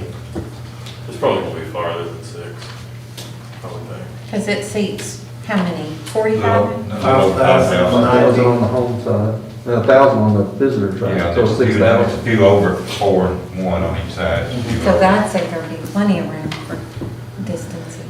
I mean, the biggest game is going to more likely be for football, is the MoCo game at the end of the season now. You're going to be, at that time, you're going to be to 40% capacity now. If it I don't know, the question there, Big, is the same thing that we're having to deal with the in-class things that we're talking about coming back to class. What capacity can you take in that seat in there and maintain 6-foot distancing between? Because at 40%, now you're up to over 2,000 people in there. Now, it's going to become more difficult to maintain 6 feet among families and individuals, 2,000 people in there. Yeah, and my gut feeling is that probably in most instances, especially in a heated game, those fans are going to be yelling louder and sending those aerosols out more in a heated game than we are in a classroom. So, perhaps our standard ought to be something, I think having 6-foot separation between family groups may not be close enough, but again, I wish we had input on the health department, from the health department on that. But it's difficult to go out there and mark the stadium off and mark seats 6 feet apart, because you don't know, at 6 feet apart, that's for an individual, but if somebody comes with a family, they may go halfway, encroach halfway over on that 6 feet, and then that moves that, now that exit you've got there for the second seat's got to be moved. So there's really no way to mark it off and do that. Now, can you talk a little bit about the game manager? Because I understand the game manager has the ultimate responsibility to ensure guidelines are being followed, just for everybody. Yeah, per KHSAA, there's a game manager at every game. Mr. Boland usually appoints that with admin. Not usually, he does appoint that. So there's an admin at the games that is the game manager, and the first thing that person does is introduce themselves to the officials. And here's a roundabout spot where I'll be if you need anything. Now, of course, we get called away, and they understand that, but, so yeah, they understand who that is and kind of where they're going to be and who to ask for if they need to remove somebody if something's not going according to plan. Do they have the authority to stop the game? Yes. Ask people to leave? Yes. Pause the game? Yes. Until certain things are taken care of? And I know there's little things that's not in here that's on the KHSA website that we need to refer to, but I think it'd be nice for parents to know, just transparency on little things like the rosters down to 60 and, what the roster size for East Athletics. And like the players can now go to the 10-yard line on each side, just little things. and like the captains where, in the KHSA, where they are not now going to be going to midfield for coin toss. Right. I just, you know, I don't know, I think that would be pertinent to put in just for clarification, so we don't have a lot of questions coming. It's just a thought. Could be a link to the KSHA document. Yeah, if you put a link and then have parents go to that website, maybe that'd be sufficient. What are you guys thinking in terms of the head count? I know Fayette County, they came out today with a 4 or 5. Jessamine County's got 4 people, which is, I gotta think it's less than 10%. Are y'all at 4 or 5 people per participant, or are you at the 10%? I like the plan they put forth. I would maybe put some language in there where, that could be modified by KHSA or the local health department, you know, if certain things happen. I don't know what the perfect language would be, but I don't know if we could, I don't know if we can really come up together with a, you know, perfect capacity level, but I support what they put together. Do you think 4 or 5 family members is too little? Oh, 'Cause that's what other people are doing. And of course, we always have the ability to broaden it out if we feel more comfortable about the status of the. well, I think as a family, if you have more than 4, you know, maybe there's a special request they can put into the coach or something, but, you know, as long as it's family, I don't know. Well, I mean, that would preclude, in this scenario, we're just talking, Yeah. of course, you know, we're all just talking here. You know, that would preclude other members of the public. It would, but I think families first. I think, you know, I'd like to go to the games too, but I'm not gonna go and take a ticket away from a parent that wants to watch their kid play. What is I think Boyle County said today that they're gonna try to broadcast all their games further via video. Where are we on the possibility of that? I mean, I love to listen to the radio, the guys are great, but, you know, video would make it even better. The install team got the go-ahead. I just got an email this afternoon. The install team for the camera system for the Pixelot is going to be here September 21st and 22nd to install football, baseball, and softball. So it will be up and running for the first football game. It won't catch a few of the soccer games, but will be up and running. Now, soccer played at the new stadium, wouldn't it? Pardon me? Did soccer played at the new stadium, would it? I'm sorry, I still. No, it's not going in there. That's what you're talking about, the new stadium. Yes, Where it's going. we've got one in the arena right now. Okay, but if they play at the old soccer complex, it wouldn't catch it. It won't catch the old soccer, but right now, all games except 2 or 3 are at the stadium, Okay. so. I'm sorry, Mr. Toffey, so are you comfortable with 5 tickets per family, per participant family, or do you think it should be more than that? Well, I am, but I think there should be a provision for, an exception. I mean, some families have larger immediate families. One thing also, if I can add, is in the segment 1, I think about 400 tickets to play with, once you did 4s and 2s and take care of that. We also want, and I gotta figure out how to do it, to give our students the opportunity to purchase 2 for those games. So when you talk about having 400 tickets to play with for our students and some community, it gets tight. Luckily, we're in segment 2 for the first football game, so we have a little more to play with. I think the segment 2 numbers, if you all agree with that, would be 1527. So we would have more tickets available, but we also want to make sure we take care of our student body that wants to go to those games too. You know, I'd be shocked other than the Montgomery County game of having a ticket issue. I mean, I would be personally okay with allocating tickets for like 2 days, 3 days, whatever the time is, for parents, for their families, for teachers, for students, and then open it up for everybody else. I mean, I want to make sure that, I mean, it's important for these kids, for their parents to come and be able to watch, as well as the student body. So, like I said, I like to go to, I like to go to games, but I'm not gonna take a ticket away from a parent or something like that. And that was a lot of the thought process going into this is, you know, we want to take care of the parents. They want to see, the family wants to see, but we also, students want to go, our teachers want to go, the community wants to go, so. This seems really fair, I think. We tried. Yeah, I think it's a good plan. Are you comfortable with let's just talk about, the number that's in segment 1, 20%. Are you comfortable with filling it up to 20% right now? I am, You don't think that's too much? not in that Not in capacity. that, not in that arena either. Mm-mm. And I'm just using football as a reference, you know, I think soccer and, I think from physical distancing, though, and the concept is the same. Yeah. If we say, for right now, we're gonna approve, I'm just throwing this out for discussion, a maximum 20% capacity, with that being first allocated to 4 or 5 tickets for participants, and then it opens up to a pool like that to fill up to 20%. And that's what we would potentially approve. Y'all comfortable with that? I'll personally. Okay.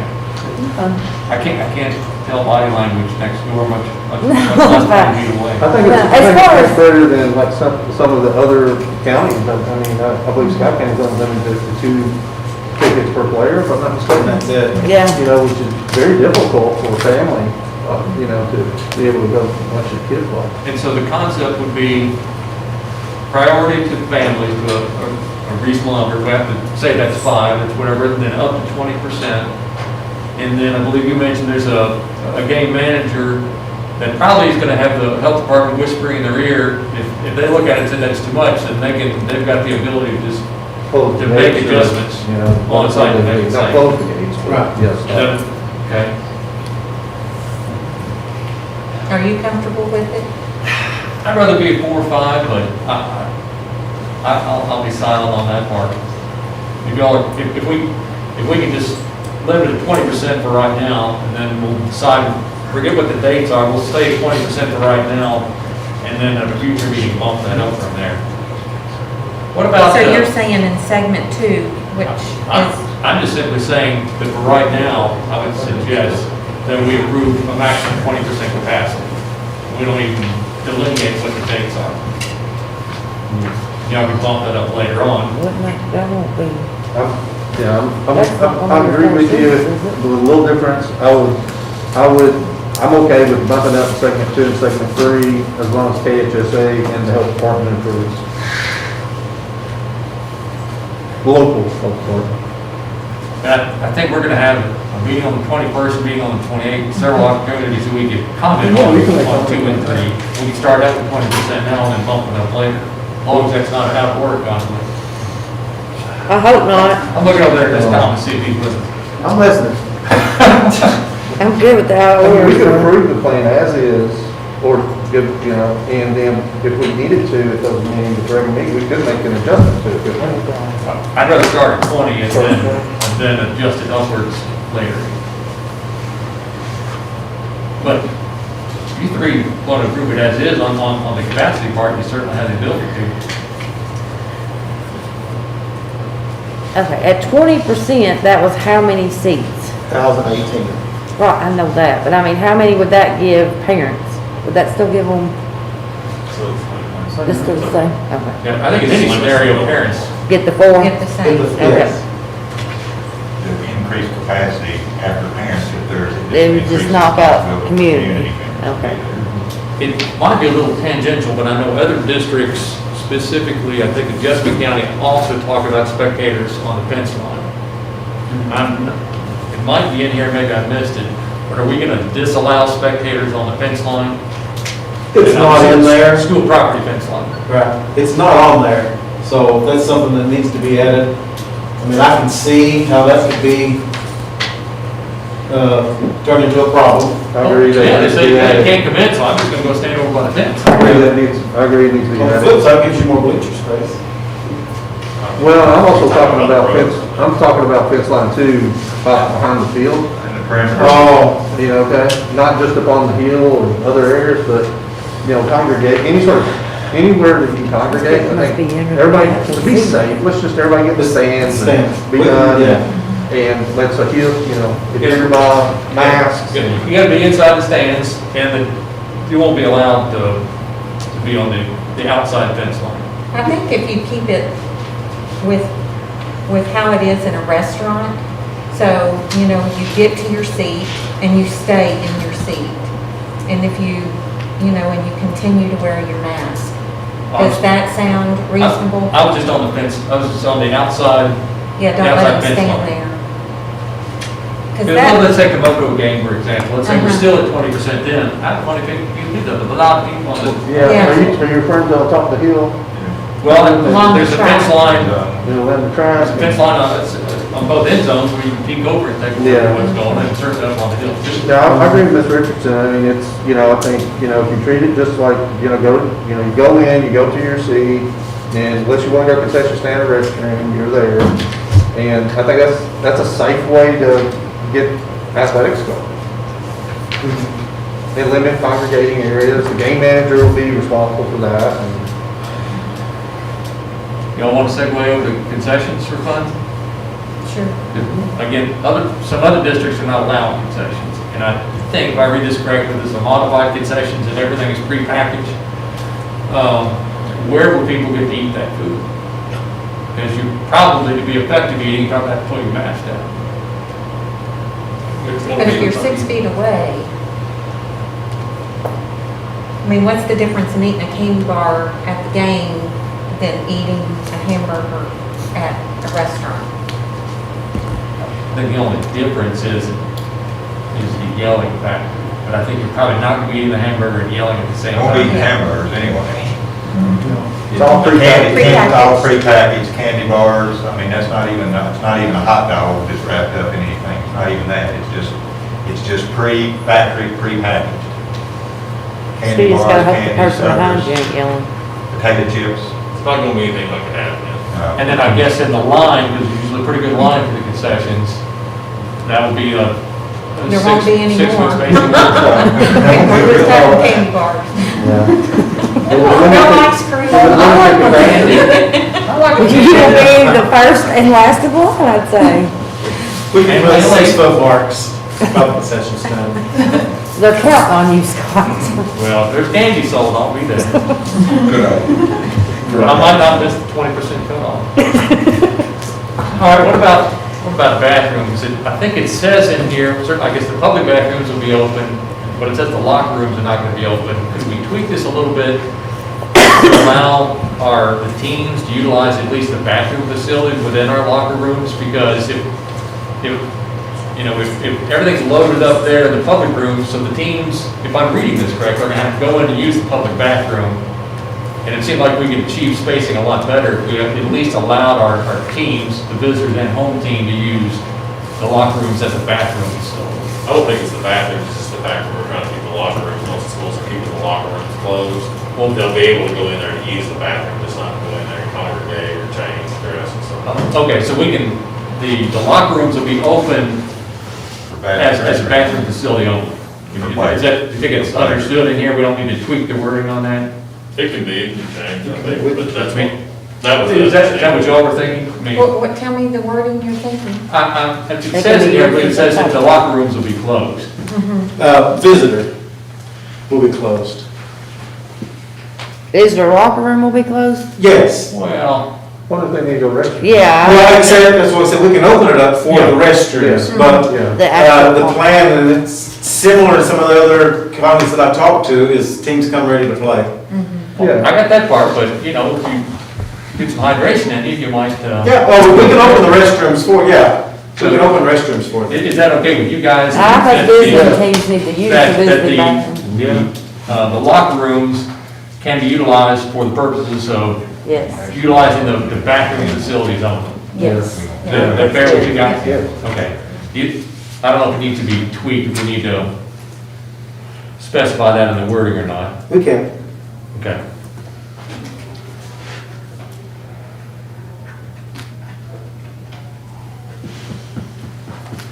Now, this is I'll look a, over, I think maybe a comma and except for restrooms, maybe we could I do like it. that. We'll see. Now, this is a little tiny thing, but how about whistles being replaced with air horns? Are we already doing that? I've seen that in some of the other recommendations. That was Referees and coaches. originally discussed by KSHA, but I think they've got past that. I don't know if they're past that or not. That would be something KSHA will put on the officials. It's not something we provide, we would require. That's the National Athletic Association recommendation is coaches, officials, and other contest personnel may wear face masks with artificial noise makers such as air horns or timer system with alarm can be used to signal in place of a traditional whistle. Do we even address the whistling issue in here? Does anyone think that whistling is a big enough exposure that we need to put it in this plan? I don't know, if I was out there and they blew an air horn, I would definitely need to go to the bathroom. Well, you can go to the locker room. I'm just saying, if I was out there and shot one off The my only ones that ear. would have a whistle would be the officials. Okay. So I think that KHSAA would dictate what they're going to use to stop the clock and start play and. I think it's too minor. All right, Mr. Thomas, sir. Insurance and waivers. Is it in here? Is it something we need to address? It's a practice that we have had, that we have talked to our insurance. Individuals, because it's not a mandatory policy, and there was a letter that was sent out today by Todd Allen, and Mr. Allen is, to get his official title, he is, General Counsel, Office of Legal Services. thank you, you got to it faster than I did, but he's General Counsel for the Kentucky Department of Education. And he actually went through an analysis today about what is the impact of individuals who are deciding to take a same or similar. Parents will have to understand we cannot make it mandatory. Private transportation is not required. The school is required to provide transportation to the event. The parent will understand while he is or she is providing transportation, that the parent, as a result of that transportation, assumes all responsibility for supervision as a result of this choice to provide private transportation. So the opinion of the General Counsel for the Kentucky Department of Education is that we do not require waivers by the parents, because when they voluntarily, because it's a voluntary program, when they voluntarily place their own child in their vehicle, they are assuming all risk associated with the child's well-being, including the insurance on the vehicle. How about, do we need any waiver for playing the sport itself? No, and there was a discussion about that particular issue that came up, and there was a entire analysis that went over a couple, I guess it was about a week or 10 days ago, indicating that children do not have the authority to, do not have the ability to contract. So I think, is it Ms. Johnson? Mm-hmm. So if Ms. Johnson's 16 or 17-year-old kid or 13-year-old kid signed a contract, that contract has no import because it is voidable. It would be voidable if the child was wanting to enforce it, and it would be void if the Board of Education was attempting to enforce it. So they do not have the capacity to contract. But right now, we feel we don't have any information in terms of our insurance policy to think that it doesn't exclude any action. That's correct. We don't have any reason to believe that it does not exclude that. Well, we're not going against anything that KHSA is recommending, so with that, I don't know if that helps, or I would think we'd have. Yeah, our plan is in conformity.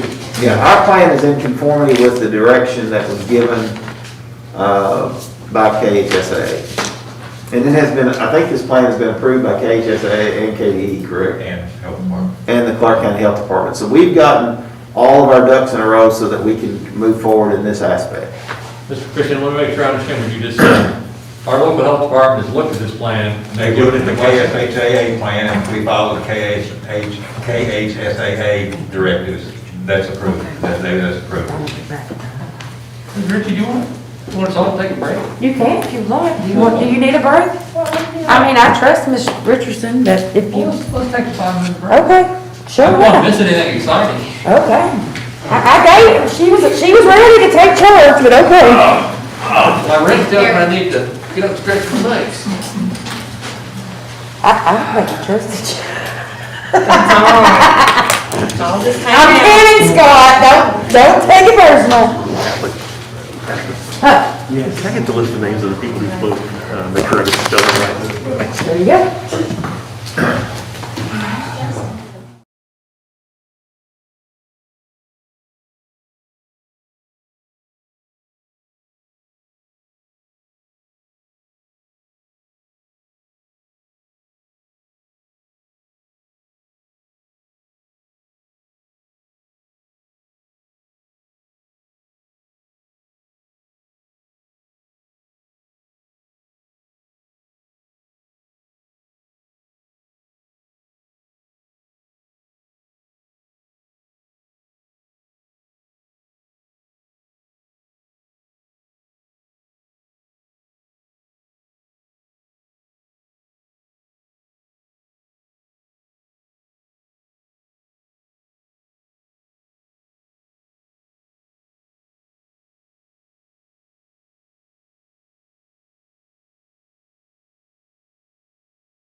Okay.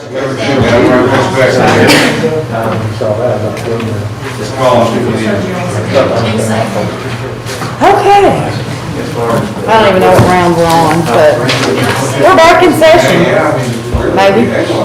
Thanks for the break, Madam Chair. You're welcome, Scott Heisel.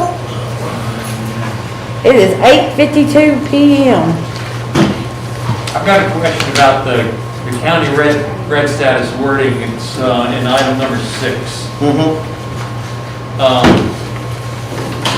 Is this implied that if our county is in the red status, then we will not have games here in Clark County if we're in the red?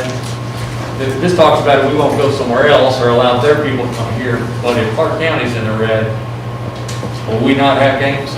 That is not implied there, because I figured if we're in red, that determination will be made for us at some point. When I put that in there, it was just basically us traveling to red counties or receiving from to help safety of Clark County. However, if we're red and want the same to go for that, I got it. What page are you referring to? Well, the thing's doesn't have page numbers, but it's right before item number 7. It's right under transportation. Okay. And it goes over into the next page. Incident rate. Sessions, visiting teams, incident Okay. rates. It's under incident rates and before no pre-game meals.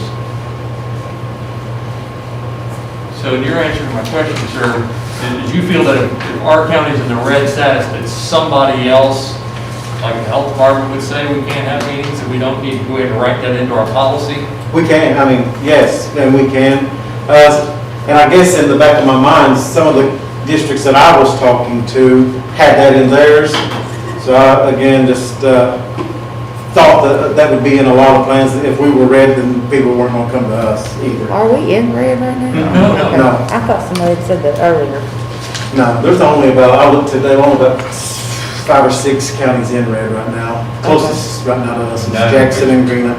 None of which we have any kind of games. Oh, what? For any of our athletics? Pardon me? I don't know about We're not spring. playing any teams in Red None right County. now. None right now. For any athletic. None right now, I can't tell you, I haven't, they may have looked at basketball and baseball and softball. Well, that's pretty. I don't know about those, but any current sports, we do not. Yeah, for our late ball ones, Yeah. we're good right now. Okay. So it makes me scratch my head that if we won't go to X county because they're in red, then maybe we shouldn't be having any games ourselves if we're in red. That's fine. I mean, I'm throwing that out for your all's Sure. consideration. And I don't know if the health department weighed in on that minutiae or not.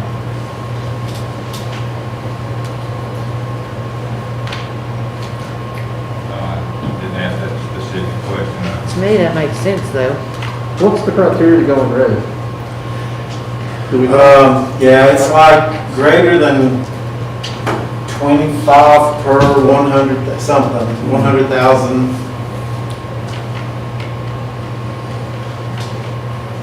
It's a really high positivity rate. About 10, I think. so if our county's in that high rate, I'm sure that decision may be made for us too. Well, yeah. Mr. Thomas, could you cogitate on how we might modify the wording in 6 that, I can't. do it? Red zone is a positivity rate above 10%. So how do we modify that wording to include that if Clark County's in the red, we won't have, we'll cancel the event? Can you say if either county is red So if a county coming in is red, or if we're red? Well, it was that way. We can't go to Red County, we can't let a Red County come here, but if Clark County's red, then we would cancel the event. Yeah, but I think you can put on there if the, Red is critical stage at 25 plus per 100,000. While you're looking at that, the next page under 15 says, quote, "will limit the number of band participants." What does that mean? Limit the number that's playing at the games. Do we know how much we're gonna limit that to, and will that affect us? Yeah, I think I put in there 35, 45, and 55 for the 3 segments. Okay, it was earlier and I didn't properly put it together. It's in, under early I think segment 2, preferred. Oh, I see. So the third, like, tier 2 and segment 1, 35 pep band members, that's what this refers to back here. Was the band anticipating doing a halftime show or something like that? I don't know what they're working on right now. They are, but I just, right now, I don't feel comfortable having a full band and doing a halftime show, but again, if you I all feel. understand that a full band would take away from the capacity of your seating, to take away seating capacity from others too, because they count as occupants in the allowed number. Do you know how many are in the band right now, any ideas? 91. If you take away color guard, I think there's 13 color guard. Which takes you down to 78. So And in my conversation with Mr. Cook, is again, football team has had to pare their game day rosters down to 60, and cheer has to pare their game day rosters down, and Volleyball does too. volleyball does, soccer, everybody's pared it down. So how we pare down band it can be a different number than 34. But what's on the first page, these pages specifies the numbers, that is the limited Yes. band participants that's talked about. Yes, To see page 1 and 2. Yes. And then back to the very first page, comparing it to the national recommendations, the word administrators has been thrown in there of who's allowed to be at the game. Is that too broad a term that you could potentially have 100 people walk through because they'd say, well, I'm an administrator over at XYZ school, I'm coming on in? And should we cut that down some and specify which, We could have like only, participating school administrators. or, I don't know, required administrators or something like that? I asked the question, how do we narrow that down so it's not 150 people Yeah. going through an exemption of, I'm an administrator?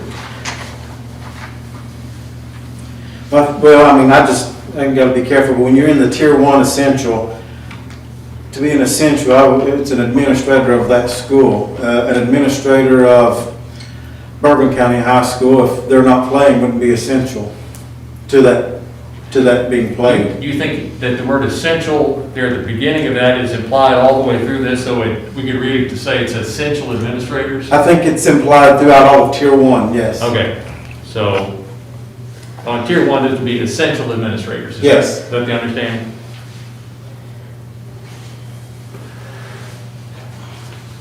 Mr. Thomas Conster, what's your suggested wording on the county to include Clark in that? Under paragraph 6, the last sentence, I'm sorry, what?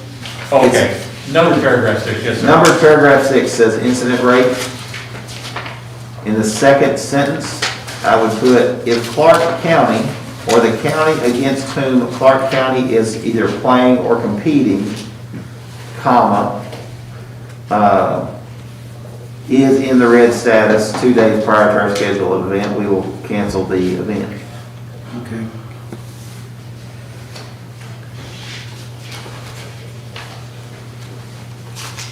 There you go, Dan. No, thank you.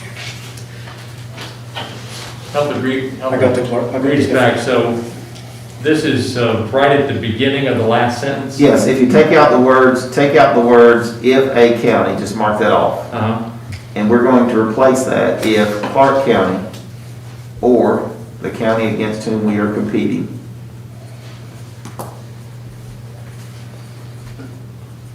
is in the red status 2 days prior to our scheduled event, we will cancel the event. What do you guys think about that? I'm okay with that.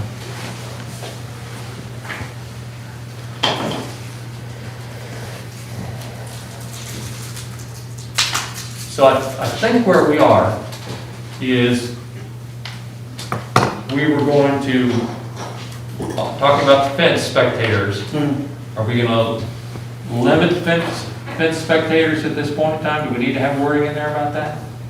I think it'd be important for everyone to know that that shouldn't be allowed. Personally, I mean, I don't know what y'all think. What do you all think? this allowed, outside the perimeter fence. Yeah, which fence are you talking You're about? talking about the Interior, one around inside? The outside All the way perimeter. around the exterior perimeter of the field. Because I think it's be difficult for us to police that. You know, it'd have to be a all or nothing rule. Well, I'm just thinking at the games. It hasn't been an issue. Are you thinking, Well, I think when we limit it to, let's say 20%, then it might be an issue.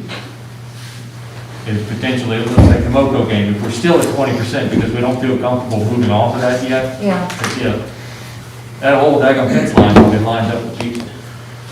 so you're talking about outside the gate? Yeah, You know, outside the gate, non-paying yeah. people? Yeah, Yeah. inside the Okay. confines of the fence, I think that's part of our capacity. It's Okay. outside the fence is what concerns me. Let's talk about that for a second, because at first I'm kind of against having people there, but outside the fence, if they're there and they're away from everyone by 6 feet, does that hurt anything? Depends on if they're standing, how close they're standing to each other. I'm concerned it's gonna be hard to police. I mean, I don't know how that affects Campbell either, because I know when Yeah. we were there, that was a hot spot all year. It's prime property. I mean, people would park cars, well, you guys know, 5 hours before game and then put cones out, Yeah, so. that was always a pain, it's like And- losing revenue because everybody's parking in the back parking lot. And then if they stay in their cars, I mean, Yeah. as the game manager, if I'm taking on windows and making people leave the parking lot, if you tell me to do it, I'll do it. I mean, I a lot of profanity thrown at me. I consider it to be an all or nothing thing, and I wish we had the health department to advise us on that. Because it's, you know, it's not like we're taking liability on, somebody else has rolled up outside of our property and they're right next to their neighbor yelling at our team.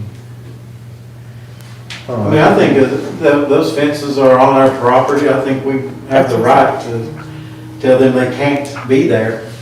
I don't like the idea of them watching for free anyway. So, yeah, I mean, I think we reserve the right to do that. Means get the pecking, Dustin. Yes, ma'am. Well, I mean, we ended up putting a gate, or an admission out there as far as going back there if we got the back, so. That's what we did this last year, we had a big tent out there. But they were paid, so they counted in their Right. capacity. Yeah. So if they paid in their capacity, is that good? Because our stadium's huge, I don't think we'll have an issue with capacity. Clearly, if you look at our numbers, we don't have that, I mean, we're good at football, but we don't get that kind of crowd ever.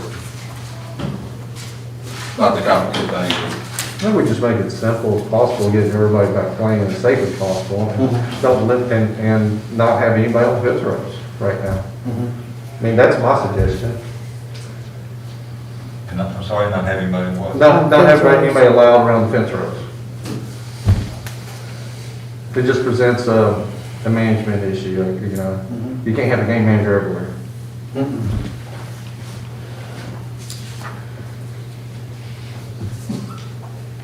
I think practically that's a workable solution. So you don't have to worry about, well, are they in the right family? I told them to be 6 feet, and I turned my back and they got close together, just no, you just can't be there. I mean, I know parents like to get together with other groups, and I just think right now's not the best time to do that. Let's get the kids out there and. So you're saying anybody that pays to come to the game, goes to the bleachers? Yes, nobody sitting in cars anywhere at middle school or high school? That's what I would propose, just so I'm you good. can manage as that. long as we get it out early, we set the tone. Yeah. It's just breaking habits like anything else. And I think for you, that might be the biggest, it might be more, you know, big change for you than it might be for us, I don't know. I don't know, I don't have my kids there anymore. but- Let's talk about this, if they're inside their car. That's what I was gonna say. 'Cause If some- they stay in their car, that's fine, but if you get outside of your car, and they usually tailgate in that area. Yeah, they don't tailgate they? on- well, they can't tailgate anymore. Well, I know, but they're usually out of their vehicles, aren't they, or not? In the past, yes, typically, because we do have those signs there, so they strategically park themselves in the breaks in the sign, like the advertisements. Yeah. Do you run into something at the middle school, at Campbell that you don't at the high school is handicap? That's what- Because yeah. the stadium's not, Because the stadium is not really Yeah. fully handicap accessible. So if they stay in their cars, I think they'd be Yeah, okay. I think it'd stay in their car. Because That's you're- a long walk for. It is, I just, Might have to have 2 game managers there or something to manage that up there, because you can't be in the stadium Well, you and. got We your won't be just, SROs. I mean, I made a joke, I mean, we got an athletic director and 2 assistant principals of it. And an SRO, right? Your SRO. There'll be SROs, we're gonna have SROs at all the games. Perhaps it's not specified, but implied, I think that we would make accommodations for people with disabilities, period. So if those people could stay outside of their car if they're, if they're handicapped or have disabilities, I hate to use the word handicapped, they have disability that they can't make it over to the stadium. Similar to, it's probably also implied that if you're a family member and you have a reason that you can't wear a mask, you'll have to have some sort of, medical approval for that, but it's probably implied that we can't make you do that. That was one of the questions I sent to the health department. So circle back around. In the car, it's okay with you guys? Outside of the car, outside of the car, there's no tailgating outside of the car during the game. Or you're not allowed unless you're, walking through the game. So no fence lines.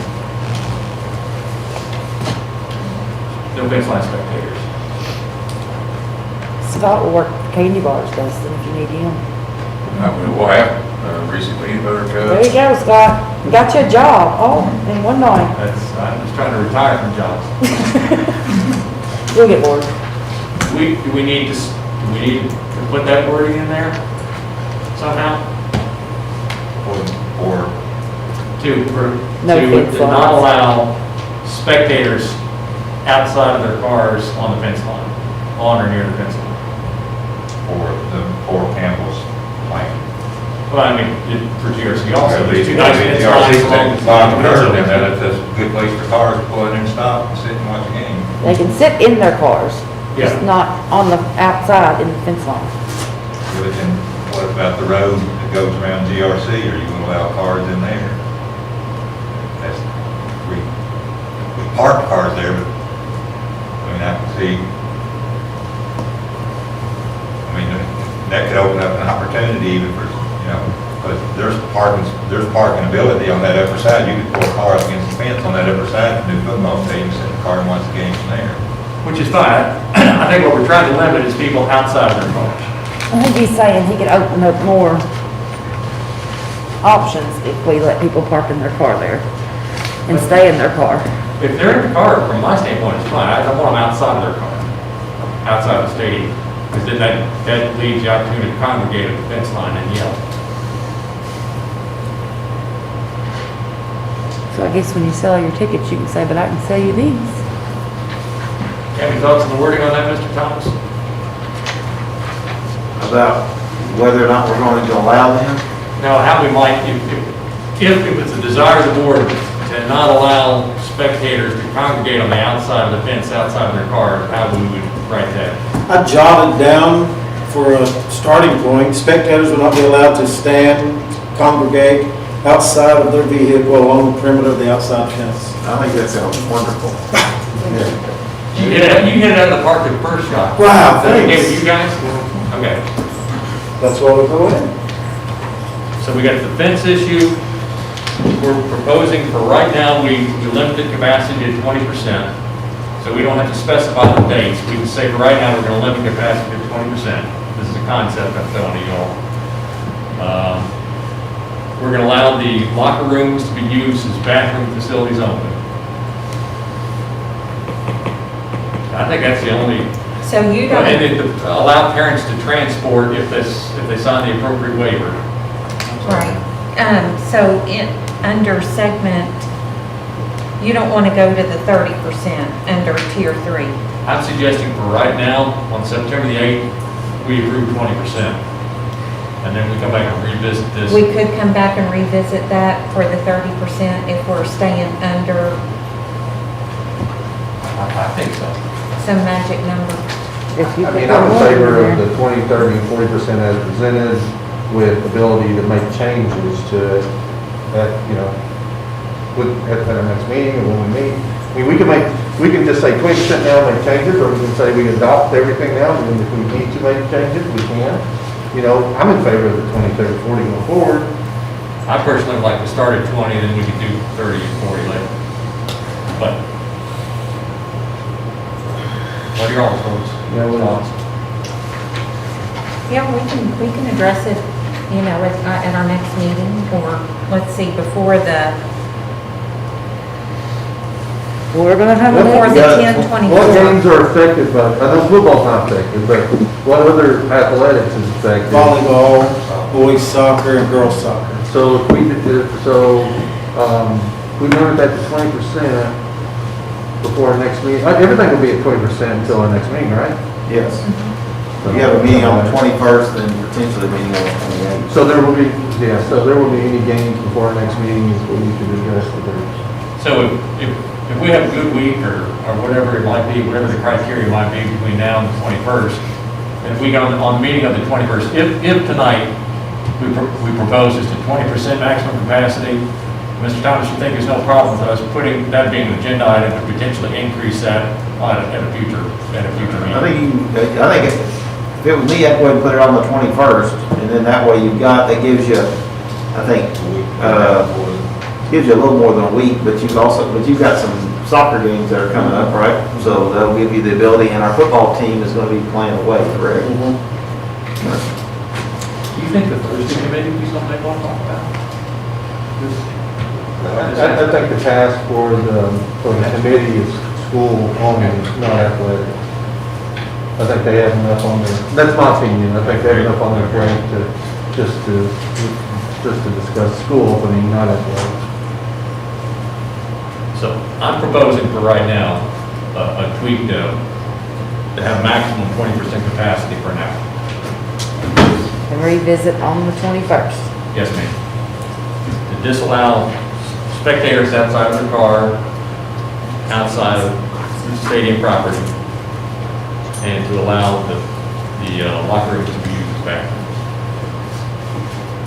I think that would be my suggestion as the only changes necessary in this document, and without rehashing everything in the RDC document, which I believe the changes are, you just add additional sports. Yes, sir. Yeah, Mr. Would that King, also be reflected in the RDC document? Mr. King's taking notes, he's gonna send it to me in our junior high, and we can change it on. There was also the change in the incidents. Oh, yes, thank you, sir. Are you good with that?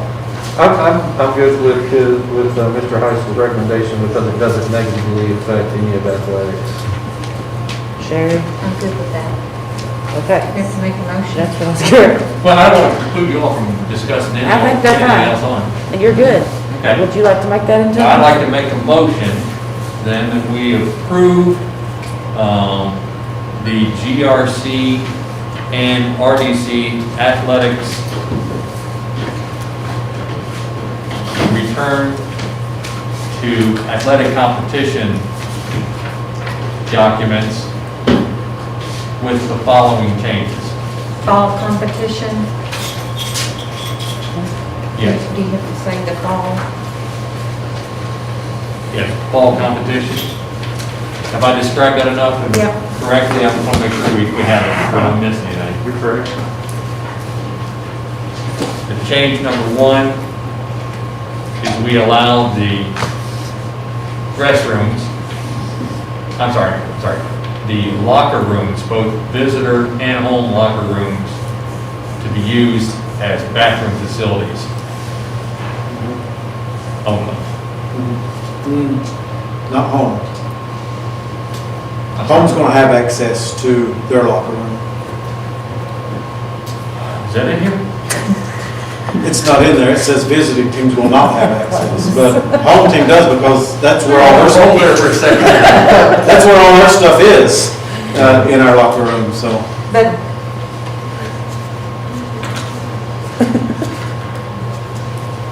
Do you know what page it talks about locker rooms? What item number it's under?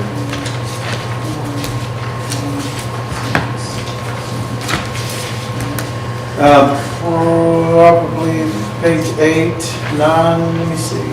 What number? Page 9, well, no. Sorry. Take that back.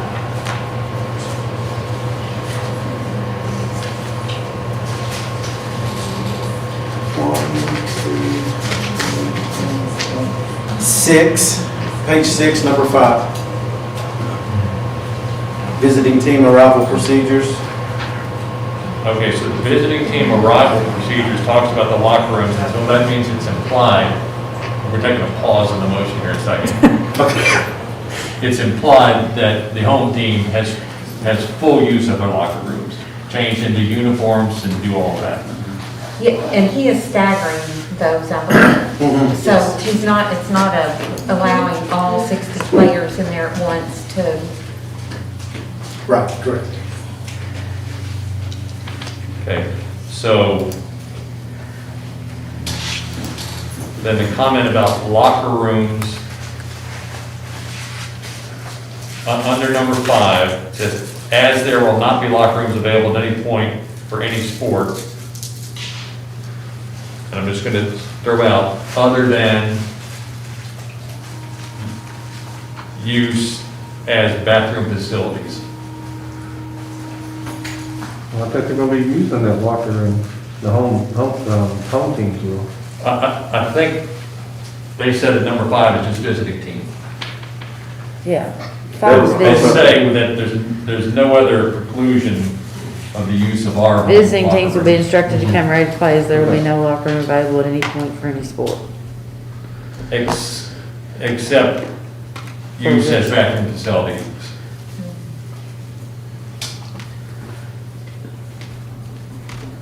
Are we all good with that? All right, so. Was that the first change? That was the first. Okay, that's the first change. If we're good with that wording, that's change number 1. Okay. Change number 2 is, what is the wording on spectators at fenced property? Hold on for this. Spectators will not be allowed to stand / congregate outside of their vehicle along the perimeter of the outside fence. Okay? Take a pause in a second. Allowing the parents to transport, does that need to be in this document? No, it is not, because it's already a practice that we follow. Okay. Then the wording on item number 6, in the last sentence, we're striking the words "if a county" and inserting the wording "if Clark County." If Clark County or the county against whom Clark County is playing, competing. I like playing competing because it could be we're just much better. It's really not competing, it's like you're playing. Yeah. That's a little joke there, guys. I'm smiling. Okay, I couldn't see the smile. So that wording changed. Is there anything else I forgot we talked about? I would like the link included, the KHSA link included in the document, and that this be published not only on the district's website, but each school. I'm sure y'all gonna do it on the school, but. Along with the form that they can fill out if they want their child to ride. If we could do just something that has something they can fill out so that parents can easily sign and. Okay, so it was a friendly amendment, then they will add the KHS, right number of A's and S's. KHSAA. Their link on the district and the school websites and the waiver form. Okay, so we've added that to the motion. What else y'all want? We're getting on my happy motion bus. All right. With proper spacing. I think you're good. That is the end of my motion. I'll second. Motion by Mr. Heisel, second by Ms. Richardson. All those in favor say aye. Aye. Opposed? Motion carries 4-0. Need a motion to adjourn. I'll make that motion. Motion by Mr. Tolly. I'll second it.